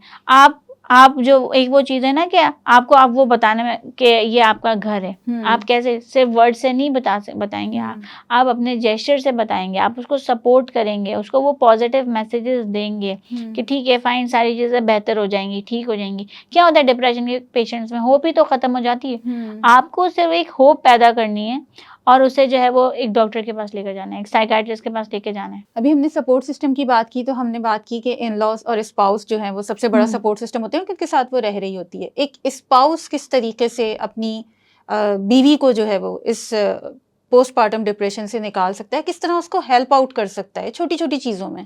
देखिए, डिप्रेशन की जब हम बात करते हैं ना, तो हम ये देखते हैं कि डिप्रेशन में किसी भी चीज़ का दिल नहीं लगता करने का। घर का काम भी नहीं हो रहा, आप कमरा भी अपना साफ नहीं कर रहे, आप नहाने का भी दिल नहीं चाह रहा, अनहाइजीनिक भी हैं, सारी चीज़ें हैं, ठीक है, लेकिन आपको फिर भी सब काम करना पड़ रहा है क्योंकि वो आपकी रिस्पॉन्सिबिलिटी है। ठीक है, तो इसमें क्या होता है कि पेशेंट अपने आप को वैसे ही आइसोलेट फील कर रहा होता है कि मैं तो अकेला ही पड़ गया हूँ, बिल्कुल ही अकेली फील करने लगी है। तो यहाँ पे स्पाउस की जिम्मेदारी है कि वो आए, वो उसके साथ छोटे छोटे से जो घर के काम होते हैं उसमें उसकी हेल्प कर दे, वो एक इमोशनल कनेक्शन, वो थोड़ा सा उसको हंसी मजाक, थोड़ा सा उसके साथ बैठ के मूवी देख ली, कोई डिस्कशन कर लिया, कोई वीडियो देख ली साथ में। तो आप इस वक्त जितना क्वालिटी टाइम स्पेंड करेंगे ना साथ में, वहाँ पर वो मी से दोबारा से वी की तरफ चली जाएगी। सही, ठीक है, और जब वो दोबारा से वी की तरफ जाने लगेगी, उसका इमोशनल कनेक्शन जो है वो दोबारा से बहाल होना शुरू हो जाएगा। जो वो कहती है ना मेरा कोई भी नहीं है, तो शायद उसको उस वक्त रियलाइजेशन होना शुरू हो जाए कि नहीं, शायद मेरा ये थॉट्स गलत हैं कि मेरा कोई भी नहीं है, लोग हैं तो मेरे साथ हैं। मेरे पास एक केस आया था, वो 25 साल से ये सोच में थी, 25 साल हो गए थे शादी को, कि मेरा कोई भी नहीं है। 25 साल उसका सिर्फ रोज़ाना की ये रूटीन थी कि वो रोज़ाना अच्छी खासी अमाउंट नींद की दवाइयों की खा के सो जाती थी रोते रोते। हस्बैंड से बिल्कुल अलग, सबसे बिल्कुल अलग, अपने आप को एक कमरे में रखती थी, खाती थी, पीती थी और बस अपना जो थी वो दवाई लेती थी, सो जाती थी। ठीक है, जिस दिन वो यहाँ पर आई हैं, वो भी ऐसी कोई उनका प्लान नहीं था आने का, और अपनी बहन को लेकर आई थी। अच्छा, और बात उनकी बहन के हवाले से हम उनसे कर रहे थे, और करते करते करते जब उसने ये बात शुरू की कि मेरा तो कोई भी नहीं है, उसका एक काउंसलिंग सेशन हुआ, उसको सिर्फ ये रियलाइजेशन करवाई कि आपकी सोच कितनी गलत है। आज उसके इलाज को जो है वो अच्छा खासा टाइम हो गया, 8 साल हो गए, और वो बिना दवाई के सो रही है। जबरदस्त, माशाल्लाह। सिर्फ एक काउंसलिंग सेशन के बाद, क्योंकि आपको सिर्फ उसको ये रियलाइज करवाना है कि आपकी सोच कितनी गलत है, और यहाँ पे आपको लग रहा है कि आपके पास कोई भी नहीं है, लेकिन जब आप रियलाइज करें तो ये सब लोग आपके लिए एफर्ट्स कर रहे हैं, तो वो रियलाइजेशन के लिए एफर्ट्स भी होने चाहिए ना। बिल्कुल सही बात है। क्योंकि कल आपका पेशेंट आपको उठ के बोले कि नहीं, मेरे पास तो कोई सपोर्ट सिस्टम नहीं है, ये लोग कोई मुझे सपोर्ट नहीं करते, उल्टा ये लोग तो मुझे बातें सुनाते हैं। तो हमारे पास इतने एविडेंस होने चाहिए कि हम उसको ये रियलाइजेशन करवा सकें कि आपकी सोच गलत है। सही। तो जैसे आपने बात की कि खुद रियलाइज करने की या सेल्फ रियलाइजेशन की, तो रबाब, अगर कोई औरत इस वक्त जो है वो पीपीडी से गुजर रही है और उसको लग रहा है कि हाँ शायद मैं उस तरफ जा रही हूँ, अभी मतलब इतना ज़्यादा वो एक्सट्रीम पे नहीं गई है कि वो बिल्कुल ही जो है वो सब कुछ छोड़ छाड़ के बैठ जाए या वो अपने बच्चे को मारना दहाड़ना शुरू कर दे, उसको लग रहा है, सब फील हो रहा है, तो वो सेल्फ हेल्प के तौर पे क्या कर सकती है खुद से? देखिए, सेल्फ केयर की बहुत सारी ऐसी टेक्निक्स हैं। ठीक है, सेल्फ केयर, मैंने एक मेरे ट्रेनिंग प्रोग्राम चल रहा था, मुझे याद है मैंने कहा था कि सेल्फ केयर, तो किसी ने कहा था, मैंने कहा था सेल्फ केयर क्या होता है, तो किसी ने मुझसे कहा कि सेल्फ केयर का मतलब है कि मैं रोज़ाना अच्छे से तैयार होकर बैठूंगा। अच्छा। सेल्फ केयर का मतलब ये है कि आप अपनी मेंटल हेल्थ का जो है वो खुद से ख्याल रख रहे हैं। ठीक है, इसमें क्या होता है कि आपको नेगेटिव थिंकिंग हो रही है, ठीक है, लेकिन आप जो है, आपके पास इतने स्ट्रॉन्ग एविडेंस मौजूद हैं कि इस वक्त आप अपने आप को जो है वो समझा रहे हैं। आप कह रहे हैं मेरा कोई, मुझे ऐसा लगता है मेरा कोई भी नहीं है, ठीक है, लेकिन आपने अपने आप को अनकॉन्शियसली कॉन्शियसली ये बात समझा रहे हैं कि यार इतने लोग हैं मेरे लिए ख्याल रख रहे हैं, मेरा ख्याल रख रहे हैं, मेरे लिए इतने एफर्ट्स करें, अगर आज मुझे खाना पकाने का दिल नहीं हो रहा है तो मेरे हस्बैंड बाहर से खाना लेकर आए, या फिर अगर आज मेरा खाना पकाने का दिल नहीं हो रहा तो मेरी सास ने खाना बना लिया या मेरी नंद ने खाना बना लिया या कुछ भी ऐसी चीज, ठीक है। आप अपने आप को खुद से ये बात समझा रहे हैं कि आज अगर मेरा कमरा साफ करने का दिल नहीं हो रहा है तो जरूरी नहीं है कि मैं जो है वो अपने ऊपर प्रेशर डाल रही हूँ, कोई बात नहीं, कल कर लेना, ठीक है, थोड़ा बहुत कर लेना, जरूरी नहीं है कि आप सारा काम आज कर लो, थोड़ा थोड़ा करके कर लो, चंक्स में काम डिवाइड करके कर लो, राइट। यहाँ पर आप अपने आप का ख्याल रख रहे हैं, आपको आप खुद से अपने आप को एक पॉजिटिव रूटीन की तरफ लेकर आ रहे हैं, सही, राइट। तो इस चीज़ को हम कहते हैं कि आप सेल्फ केयर करें। इसमें खास करके कुछ ऐसी चीज़ें होती हैं जो शामिल होती हैं कि आप मेडिटेशन की एक्सरसाइजेस कर रहे हैं, आप जो है वो कुछ फिजिकल एक्सरसाइजेस आपने अपने रूटीन में शामिल करनी। ज़रूरी नहीं है कि मैं आपसे कहूँ कि आप कोई जो है वो बहुत एक्सट्रीम जाके एक्सरसाइजेस करें। आप जो है वो सबसे इम्पॉर्टेंट चीज़ यहाँ पे क्या कर रहे हैं कि आपने 20 मिनट की वॉक शुरू कर दी, सिर्फ आपने जो है वो फ्रूट्स खाना शुरू कर दिए। आप नेचर से जितना करीब होते जाएंगे आप सेल्फ केयर में उतना ज़्यादा जो है वो सक्सेसफुल होते जाएंगे। अच्छा, ज़बरदस्त। आप लोग कहते हैं कि ना ग्रीन टी पीना शुरू कर दो, ठीक है, आपको अगर सूट करती है तो आप पिएं, क्यों नहीं पिए, लेकिन साथ में आप ये देखें कि आप किस तरीके से जो है वो पूरा दिन गुजार रहे हैं। It is very important. मैं कहती हूँ कि ये आपके रिसर्चेस कहती हैं कि अगर आपने 20 मिनट रोजाना वॉक की तो आपकी डिप्रेशन और आपकी एंजाइटी में कमी आ जाती है। जबरदस्त। वॉक की इतनी इंपॉर्टेंस है।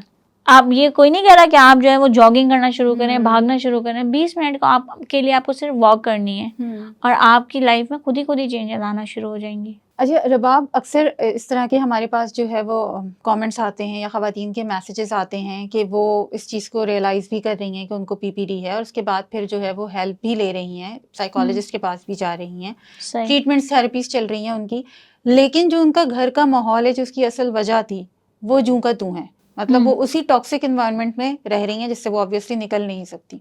तो ऐसी सूरत में वो किस तरह से फिर कोप करें, क्या फ़ायदा होगा उनका? देखिए, सबसे पहले मैं आपको एक चीज़ बिल्कुल क्लियर कर दूं यहाँ पे कि जो भी पेशेंट हमारे पास आता है ना, वो चाहे वो पीटीडी का हो, चाहे वो ओसीडी का हो, किसी भी पेशेंट, किसी भी डिप्रेशन का हो, एंजाइटी का हो, अगर कोई साइकोथेरेपी के लिए आ रहा है, हम उसको कभी भी ना ये नहीं कहेंगे कि हम तुम्हारा माहौल बदल देते हैं, राइट। हम उसको हमेशा से उस माहौल में एडजस्ट करना सिखाते हैं। अच्छा। कैसे? आपकी जो गाड़ी है उसका स्टीयरिंग आपके हाथ में होता है, किसी और की गाड़ी का स्टीयरिंग आपके हाथ में नहीं होता है, बिल्कुल, ठीक है। तो आप ड्राइव क्या कर सकते हैं? आपकी खुद की गाड़ी, बिल्कुल सही बात, ठीक है। तो हम क्या करते हैं, हम उसको कहते हैं कि आप अपने आप को जो है वो ड्राइव कर सकते हैं, आप अपने आप को लेके जा सकते हैं, आप अपने आप को कैरी कर सकते हैं, आप माहौल नहीं बदल सकते, ठीक है। फोकस ही हमारा ये होता है कि फला बंदा इस मेरे हिसाब से नहीं है, फला बंदा उस तरह से नहीं है जैसे मैं चाहता हूँ, ठीक है। क्यों हम किसी और को जो है वो बदलना चाहेंगे? क्यों हम एक्सपेक्टेशंस इतनी ज़्यादा हाई करेंगे? यही चीज़ हमें फिर परेशान करी होती है कि फला बंदा मेरे जैसा नहीं है, ठीक है। हम हमेशा पेशेंट को एनवायरनमेंट में एडजस्ट करना सिखाते हैं। क्यों? हम बात करें इस वक्त पोस्ट नेटल डिप्रेशन की, राइट। पोस्ट नेटल डिप्रेशन उसको जो है वो डिलीवरी के बाद हुआ है, घर का माहौल उसका जो है वो डिलीवरी से पहले से खराब है, बिल्कुल, ठीक है। शादी से पहले, शादी के बाद ही खराब हो गया ना, वो तो उस माहौल का असर जरूर हुआ है उसकी डिलीवरी के ऊपर, लेकिन माहौल तो उसका वही था। इसका मतलब वो उस माहौल से कोप पहले से कर रही है, उसका रेजिलिएंट उस माहौल के हिसाब से बन चुका है। लेकिन क्योंकि डिलीवरी हुई है और उसने जो है वो अभी जो है वो एक बेबी डिलीवर किया है, तो उसकी बॉडी इतनी वीक है, उसके इमोशंस और उसके हार्मोन्स इतने डिसबैलेंस हुए हुए हैं कि इस चीज़ ने इसके ऊपर ट्रिगर कर दिया है, इस चीज़ ने इस पर असर अंदाज कर दिया है, ठीक है। तो इसकी कोपिंग और इसकी रेजिलियंस इसकी नज़रों से कहीं ब्लर हो गई है। तो अब हम क्या करेंगे? थेरेपी के ज़रिए हम उसके उन ग्लासेस को जो है वो साफ़ करेंगे। अच्छा, कि उसकी जो रेजिलियंस है, उसकी जो कोपिंग है वो भाई वही है, आप ही कर रही थी ना पहले। आपने पहले ही शिकायत की थी कि मेरा माहौल बदल दो, कि मेरी सास को निकाल दो घर से, या मेरे शौहर को बोलो कि मेरे पास ना आए। आप पहले भी इन्हीं के साथ रह रही थी, इसी माहौल में रह रही थी, ठीक है। तो आप अभी भी रह सकती हैं। तो जब वो थोड़ा सा जो है वो एम्पावर किया जाता है पेशेंट्स को, जब उनको इमोशनली थोड़ा सा जो है वो फ्रीडम दिया जाता है, तो वो ऐसा ऐसा करके इस चीज़ के ऊपर आ जाते हैं इसके बाद। तो हम हमेशा से पेशेंट को जो है वो यही सिखाएंगे कि आप अपने माहौल में एडजस्ट कर रहे थे, आप किस तरीके से अभी आगे एडजस्ट कर सकते हैं, क्योंकि एक बेबी शामिल हुआ है। सही, ठीक है। हम ये नहीं कहेंगे कि ठीक है हम आपका माहौल बदल देते हैं। जिस पेशेंट को आपने ये कह दिया कि ठीक है हम आपका माहौल बदल देते हैं, अव्वल तो आप ये काम कर नहीं सकते, ठीक है। इसके बाद उसको उस हर चीज से प्रॉब्लम होती रहेगी कि इसको भी हटाओ मेरी लाइफ से, इसको भी मेरे जैसा होना चाहिए, इसको भी मेरे हिसाब से होना चाहिए, जो कि नहीं हो सकता। सही बात है, बिल्कुल। तो इट इज़ वेरी इंपॉर्टेंट कि आप उसको उस माहौल में एडजस्ट करना सिखाएं, उसकी जो है वो एडजस्टमेंट की जो कैपेबिलिटी है उसको बढ़ाएं, ना कि आप उसको अपने ऊपर डिपेंडेंट बना देंगे कह के मैं आपका माहौल बदल दूंगी। कभी भी थेरेपिस्ट या कभी भी साइकोलॉजिस्ट ये बात नहीं करेगा। सही। क्या ऐसा हो सकता है रबाब कि एक औरत पीपीडी के फेज से निकल गई है, काफी टाइम हो गया इस सारी चीज को, और उसके बाद फिर at some point of time अचानक से दोबारा से वो ट्रिगर हो रहा है, उसको दोबारा से वही फ्लैशबैक्स और वही सारी कैफियत उसके ऊपर तारी हो रही हैं। अभी मैंने आपसे क्या कहा कि जब फ्लैशबैक्स आते हैं तो वो पीपीडी नहीं रहता, फिर अच्छा वो फिर पीटीएसडी बन जाता है। ओके। फ्लैशबैक्स जहाँ पे आ रहे हैं और आपको पुरानी चीजें याद आ रही है ना, ऐसा तो नहीं है कि डिलीवरी हो गई है उसके बाद दोबारा से हो रही है चीज। अब आपको पिछली डिलीवरी के फ्लैशबैक्स आ रहे हैं कि मुझे ये पेन मिला था, वो टाइम तो गुजर चुका, आपका बच्चा भी बड़ा हो गया, ठीक है। तो अब आपको जो चीजें याद आ रही हैं वो आपको फ्लैशबैक्स के जरिए याद आ रही है। अभी आपने कंसीव नहीं किया है ना, आप डिलीवर किया है बच्चा, तो वो चीजें पीटीएसडी की तरफ चली जाती है। ठीक है, तो फिर उसका पीटीएसडी के हिसाब से जो है फिर वो हम उसको पीटीएसडी की तरफ देख रहे होते हैं कि पोस्ट ट्रॉमेटिक स्ट्रेस डिसऑर्डर किस तरीके से डील किया जा रहा है। ओके। अच्छा, पीपीडी की एक पेशेंट थी, वो उससे जो है वो रिकवर कर गई है, उससे बाहर निकल गई है और अब वो अपनी एक नॉर्मल लाइफ की तरफ जो है वो दोबारा से आ रही है, तो उसे किन चीज़ों का ख्याल रखना चाहिए, किस तरह से उसे अपना रूटीन या डाइट या माहौल या जो भी कुछ है उसको बनाना चाहिए अपना, कि वो फिर दोबारा से उस फेस में ना चली जाए? देखिए, मैं हमेशा से एक बात कहूँगी कि आप अपने सेल्फ केयर का ख्याल रखें, अपने रूटीन को मैनेज रखें, ठीक है।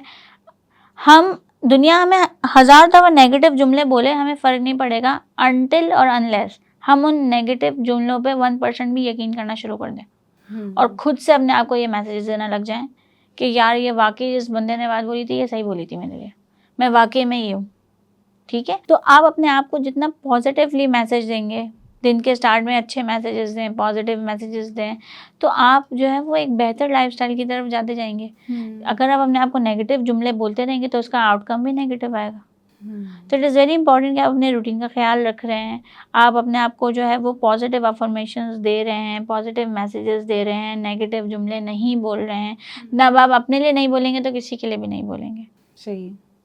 जब आप अपने लिए बोलेंगे ना नेगेटिव जुमले, तो आप सबके लिए नेगेटिव जुमले बोलेंगे, ठीक है। तो आप सामने वाले को भी एक नेगेटिव मैसेज देंगे, अपने लिए भी नेगेटिव सोचेंगे। सोचे ही पॉजिटिव, अच्छा सोचें ताकि ये चीज़ें आप पे जो है वो अच्छे तरीके से इफेक्ट डालें। सही, पॉजिटिव अप्रोच के साथ रहें ताकि जो है वो आगे भी आप पॉजिटिविटी फैलाएं, जिए और जीने बेसिकली जिए और जीने दें। बिल्कुल। अच्छा रबाब, ये बताइएगा कि ये जो पीपीडी है, पोस्टपार्टम डिप्रेशन है, आपने कहा कि अगर 2 महीने से ज़्यादा बढ़ जाए तो फिर वो जो है वो पीपीडी की तरफ जाते हैं, तो ये कितने ड्यूरेशन तक प्रोलॉन्ग करता है, कितने अरसे तक जो है वो ये कैफियत रहती है? देखिए, ये जो कैफियत है ना, ये आपकी उस वक्त तक रहती है जब तक आप इलाज नहीं करवाते। ओके जी सही। तो 6 महीने या उससे ज़्यादा अगर बढ़ गया तो फिर आपको लाजमन दिखाना है। ठीक है, मतलब ऐसा भी हो जाता है कि बच्चा 4-4, 5-5 साल का हो गया और आप जो है वो पीपीडी में गुजर रहे हैं? जरूरी नहीं है कि वो फिर पीपीडी रहे, अच्छा, वो डिप्रेशन हो जाता है, वो डिप्रेशन फिर कन्वर्ट हो जाता है चीज़ों में। ओके। राइट। अभी शुरू आपको वो 2 महीने से हुआ है कि ठीक है ना, 2 वीक से जो है वो 2 मंथ से सारी चीज़ें जो है वो शुरू हो रही हैं, लेकिन 6 महीने तक आप ऐसे ही बैठे हुए हैं, आपने कोई इलाज नहीं करवाया, फिर 6 महीने से ज़्यादा हो गया है, ठीक है, फिर भी आपने इलाज नहीं करवाया, ठीक है। अब जैसे शुरू में आपने अपनी कैफियत बताई थी कि 6 महीने थे या उससे ज़्यादा हो गया था, ठीक है, तो अब आपकी जो कैफियत है वो सिर्फ बच्चे तक नहीं रही होगी, वो चीज़ें वो बढ़ गई होंगी, वो बिल्कुल। हर एस्पेक्ट में चली गई होंगी, वो हर इंसान से गुजर रही होंगी। बिल्कुल ऐसे ही। ठीक है, तो शुरू होती है एक चीज से, बढ़ जाती है हर चीज के ऊपर। जब शुरू होगी कहीं पे इनिशियली, तो हम उसको कहेंगे कि ठीक है ये पीपीडी की वजह से शुरू जरूर हुई थी, लेकिन ये अब जो है वो मेजर डिप्रेशन में चली गई है। तो आप जब तक इसका इलाज नहीं करवाएंगे, ये आपको असरअंदाज होती रहेगी। जब आप अक्सर ऐसा होता है कि ख़वातीन ये मसला अपना लेकर आती हैं कि भाई हम पीपीडी के फेस से गुजर रहे हैं, तो जो आगे से मशवरे आते हैं वो इस तरह आते हैं कि नमाज में ध्यान लगाओ, कुरान शरीफ जो है वो पढ़ा करो और ये सूरा लेके बैठो, तो इससे जो है वो तुम्हारा ये सारा डिप्रेशन विप्रेशन कुछ नहीं होता, ये सब जो है वो ऑटोमेटिकली जो है वो सॉर्ट आउट हो जाएगा।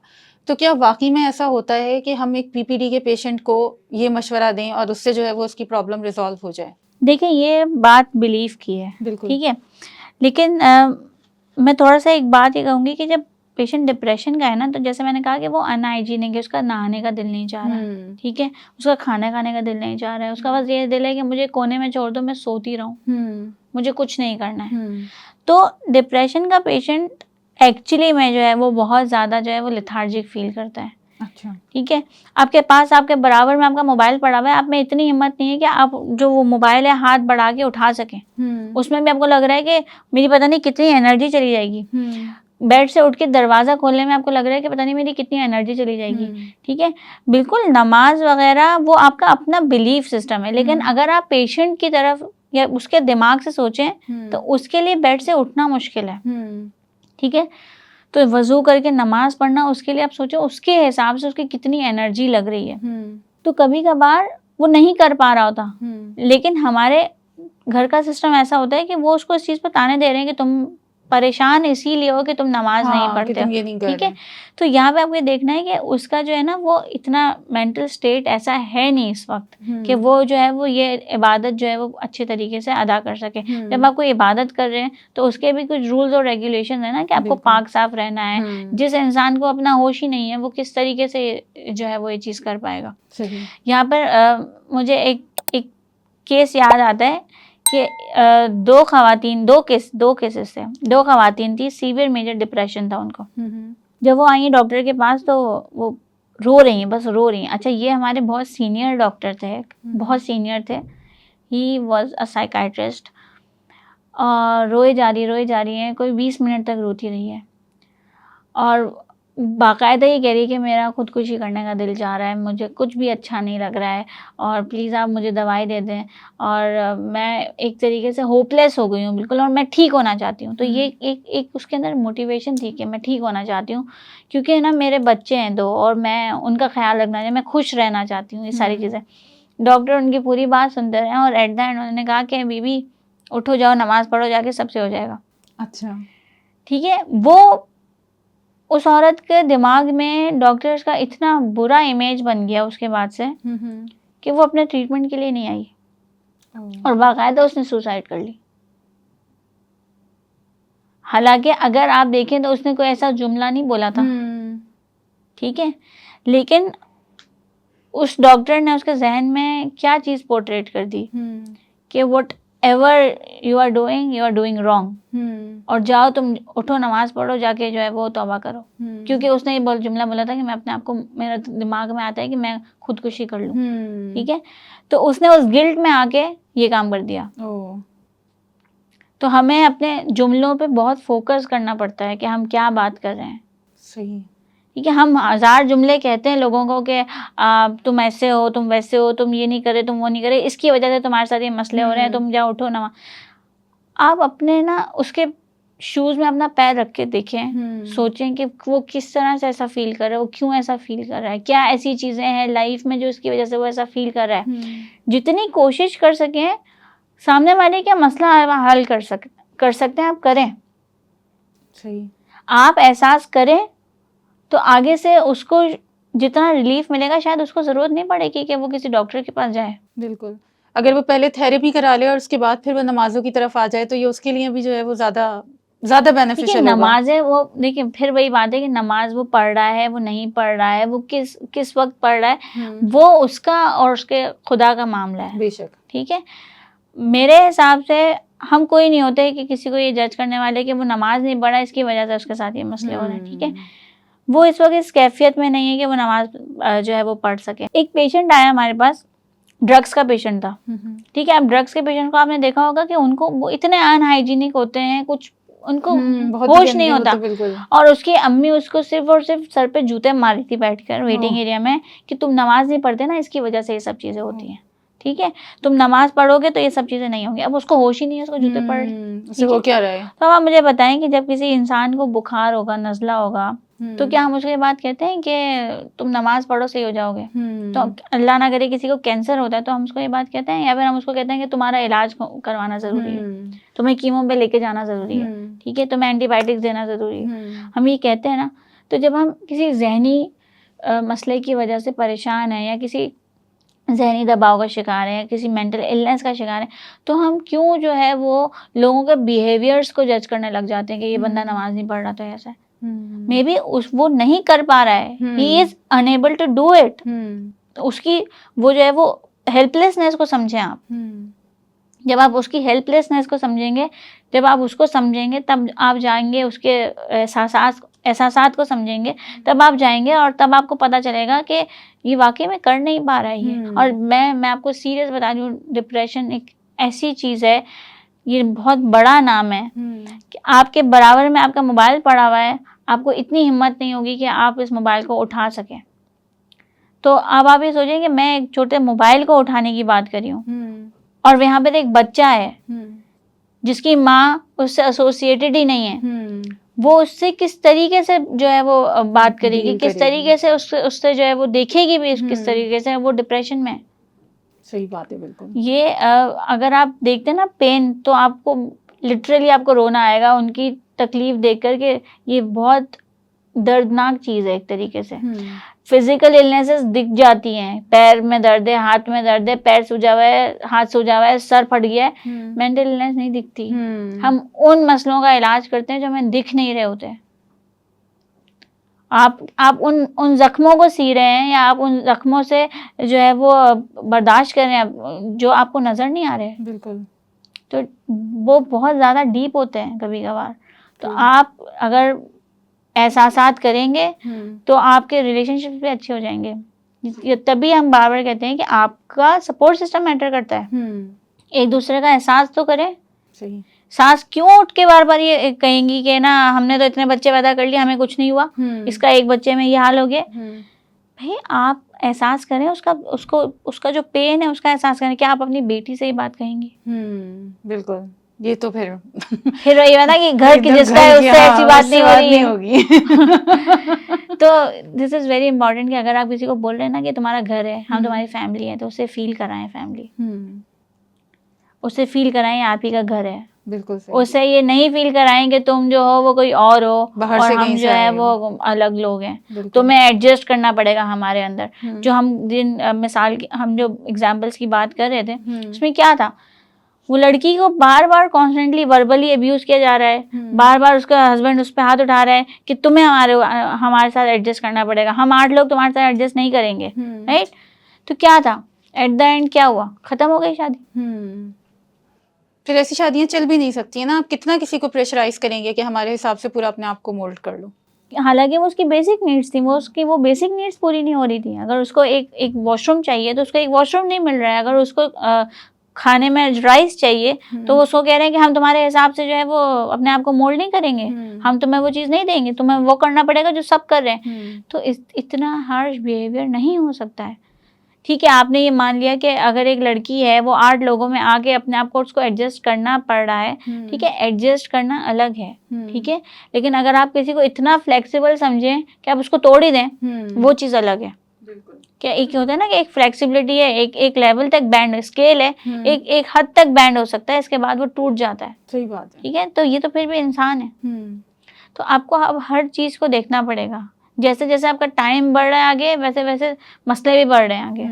अच्छा, अब रबाब, बाज़ दफ़ा ऐसा भी होता है कि जो ख़वातीन जो है वो पीपीडी से गुजर चुकी होती हैं पहले ही बच्चे में, तो उसके बाद फिर वो इतना खौफज़दा हो जाती हैं सारी सिचुएशन से, सारे सिनेरियो से, कि वो दोबारा से उस फेज़ में जाने को तैयार नहीं होती और उनको एक एक दिल में उनके ना एक डर बैठ जाता है कि अब अगर मेरा दूसरा बेबी हुआ तो मुझे दोबारा से वही सारी साइकिल जो है वो रिपीट करनी पड़ेगी, मैं दोबारा से उसी डिप्रेशन में चली जाऊंगी, दोबारा से मेरे साथ यही सलूक होगा घर वालों का। तो फिर वो फुल स्टॉप लगा देती है, वो कहती है बस मुझे अब और बच्चे बिल्कुल भी नहीं चाहिए।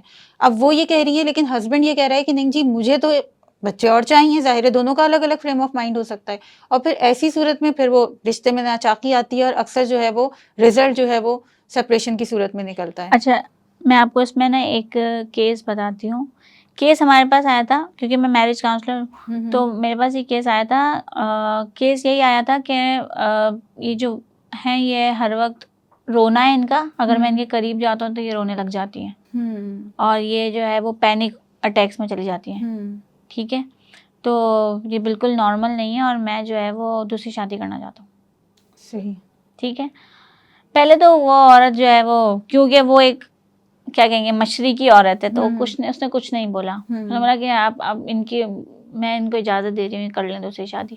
ठीक है, तो मैंने कहा ठीक है, वो दूसरी शादी तो कर लेंगे, वो उनकी अपनी मर्जी है। ठीक है, लेकिन ये आपको यहाँ पर इसलिए लेकर आए क्योंकि आपका ये पैनिक अटैक्स और ये आपके जो रोने का मसला है उसके हवाले से हम बात कर सकें।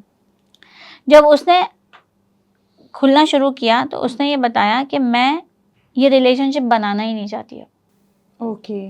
मैं डर गई हूँ। जब ये मेरे करीब आने लगते हैं तो मुझे जो है वो फ्लैशबैक्स आते हैं।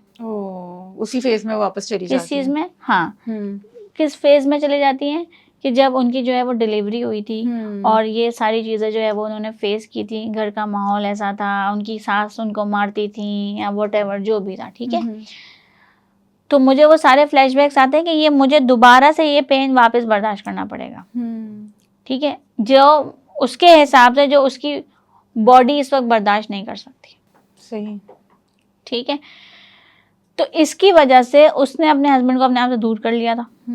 वो कहते मैं घर में रहती हूँ, सारा काम करती हूँ, सब करती हूँ, लेकिन सिर्फ ये जब मेरे करीब आते हैं तो मुझे जो है वो पैनिक अटैक्स होने लग जाते हैं, और जिसकी वजह से उसके हस्बैंड जो है वो उसको मारते थे। फिर उसकी कोशिश ये होती थी कि मैं अपने शौहर के घर पे आने से पहले सो जाऊँ, कि मुझे जो है वो फेस ही ना करना पड़े इस चीज़ को। क्यों था? क्योंकि वो जो चीज़ थी, जो उसका डिप्रेशन था, उस स्टेज पे वो अनट्रीटेड रह गया। ठीक है, अब वो अनट्रीटेड डिप्रेशन PTSD में कन्वर्ट हो गया। अब क्या हुआ कि यहाँ पर उसको जो है वो एंजाइटी अटैक्स भी होते थे, पैनिक अटैक्स भी होते थे जब वो एक सिचुएशन में जाने लगती थी। ठीक है, फिर जब उसकी तबीयत ख़राब होने लगती थी उसका शौहर दूर हट जाता था।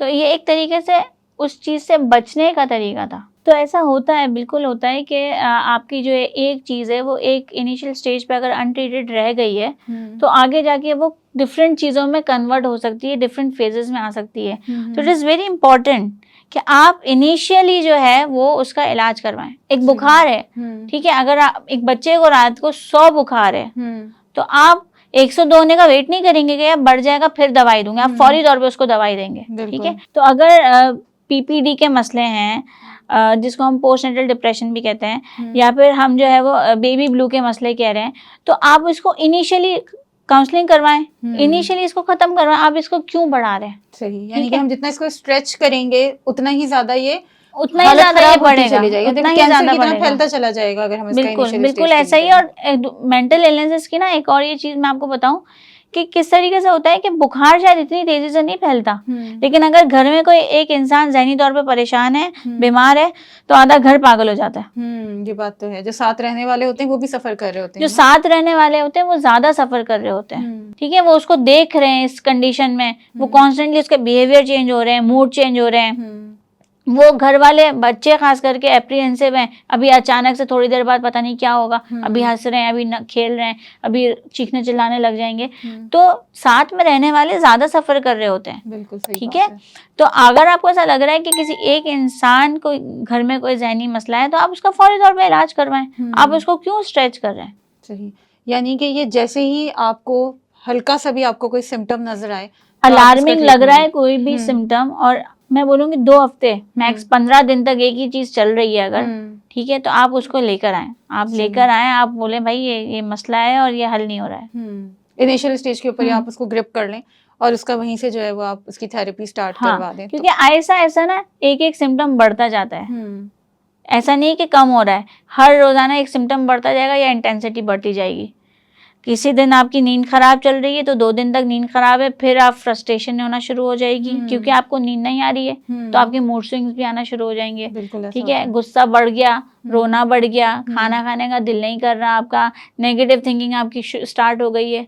नेगेटिव थिंकिंग है तभी तो आपकी नींद डिस्टर्ब हुई है। बिल्कुल। ठीक है, तो अब ये सारी चीज़ें आपको पता चल रही हैं, सारी आपने चेकलिस्ट देख ली है कि ये सही है, सारी चीज़ें आप इसको लेके जाना चाहिए या इससे बात करनी चाहिए, तो आप पहले खुद बात करके देख लें चलें। ठीक है, अगर आपको लग रहा है कि नहीं वो बात नहीं बन रही तो आप फिर ले आए। मॉमकास्ट पे हमारी हमेशा से ये कोशिश रही है कि हम उन टैबू टॉपिक्स को कवर करें जिनके बारे में बात नहीं की जाती है, अवेयरनेस क्रिएट करें। और पोस्टपार्टम डिप्रेशन या पोस्ट नेटल डिप्रेशन भी इसी किस्म का एक टॉपिक है जिसके बारे में इतनी अवेयरनेस है ही नहीं। लेकिन हमें उम्मीद है कि आपको आज की इस पॉडकास्ट से बहुत ज़्यादा इन्फॉर्मेशन मिली होगी और आपने बहुत कुछ सीखा होगा। और अगर आपको लगता है कि आपने कुछ सीखा है और आपकी सराउंडिंग में ऐसी कोई खातून है जो इस फेज से गुजर रही हैं, तो उनके साथ ये वीडियो ज़रूर शेयर कीजिएगा। इस वीडियो को लाइक करना नहीं भूलिएगा। और अगर आप भी पोस्टपार्टम डिप्रेशन का शिकार हुई थी तो अपनी स्टोरीज हमारे साथ शेयर करें और हमें बताएं कि आपने किस तरीके से इस फेज से कोप अप किया। हम ज़रूर सुनना चाहेंगे। हो सकता है कि आपकी स्टोरीज दूसरों के लिए हेल्पफुल हों। हमारे चैनल को सब्सक्राइब करना बिल्कुल नहीं भूलिएगा। अपना बहुत ख्याल रखिए। अल्लाह हाफिज़।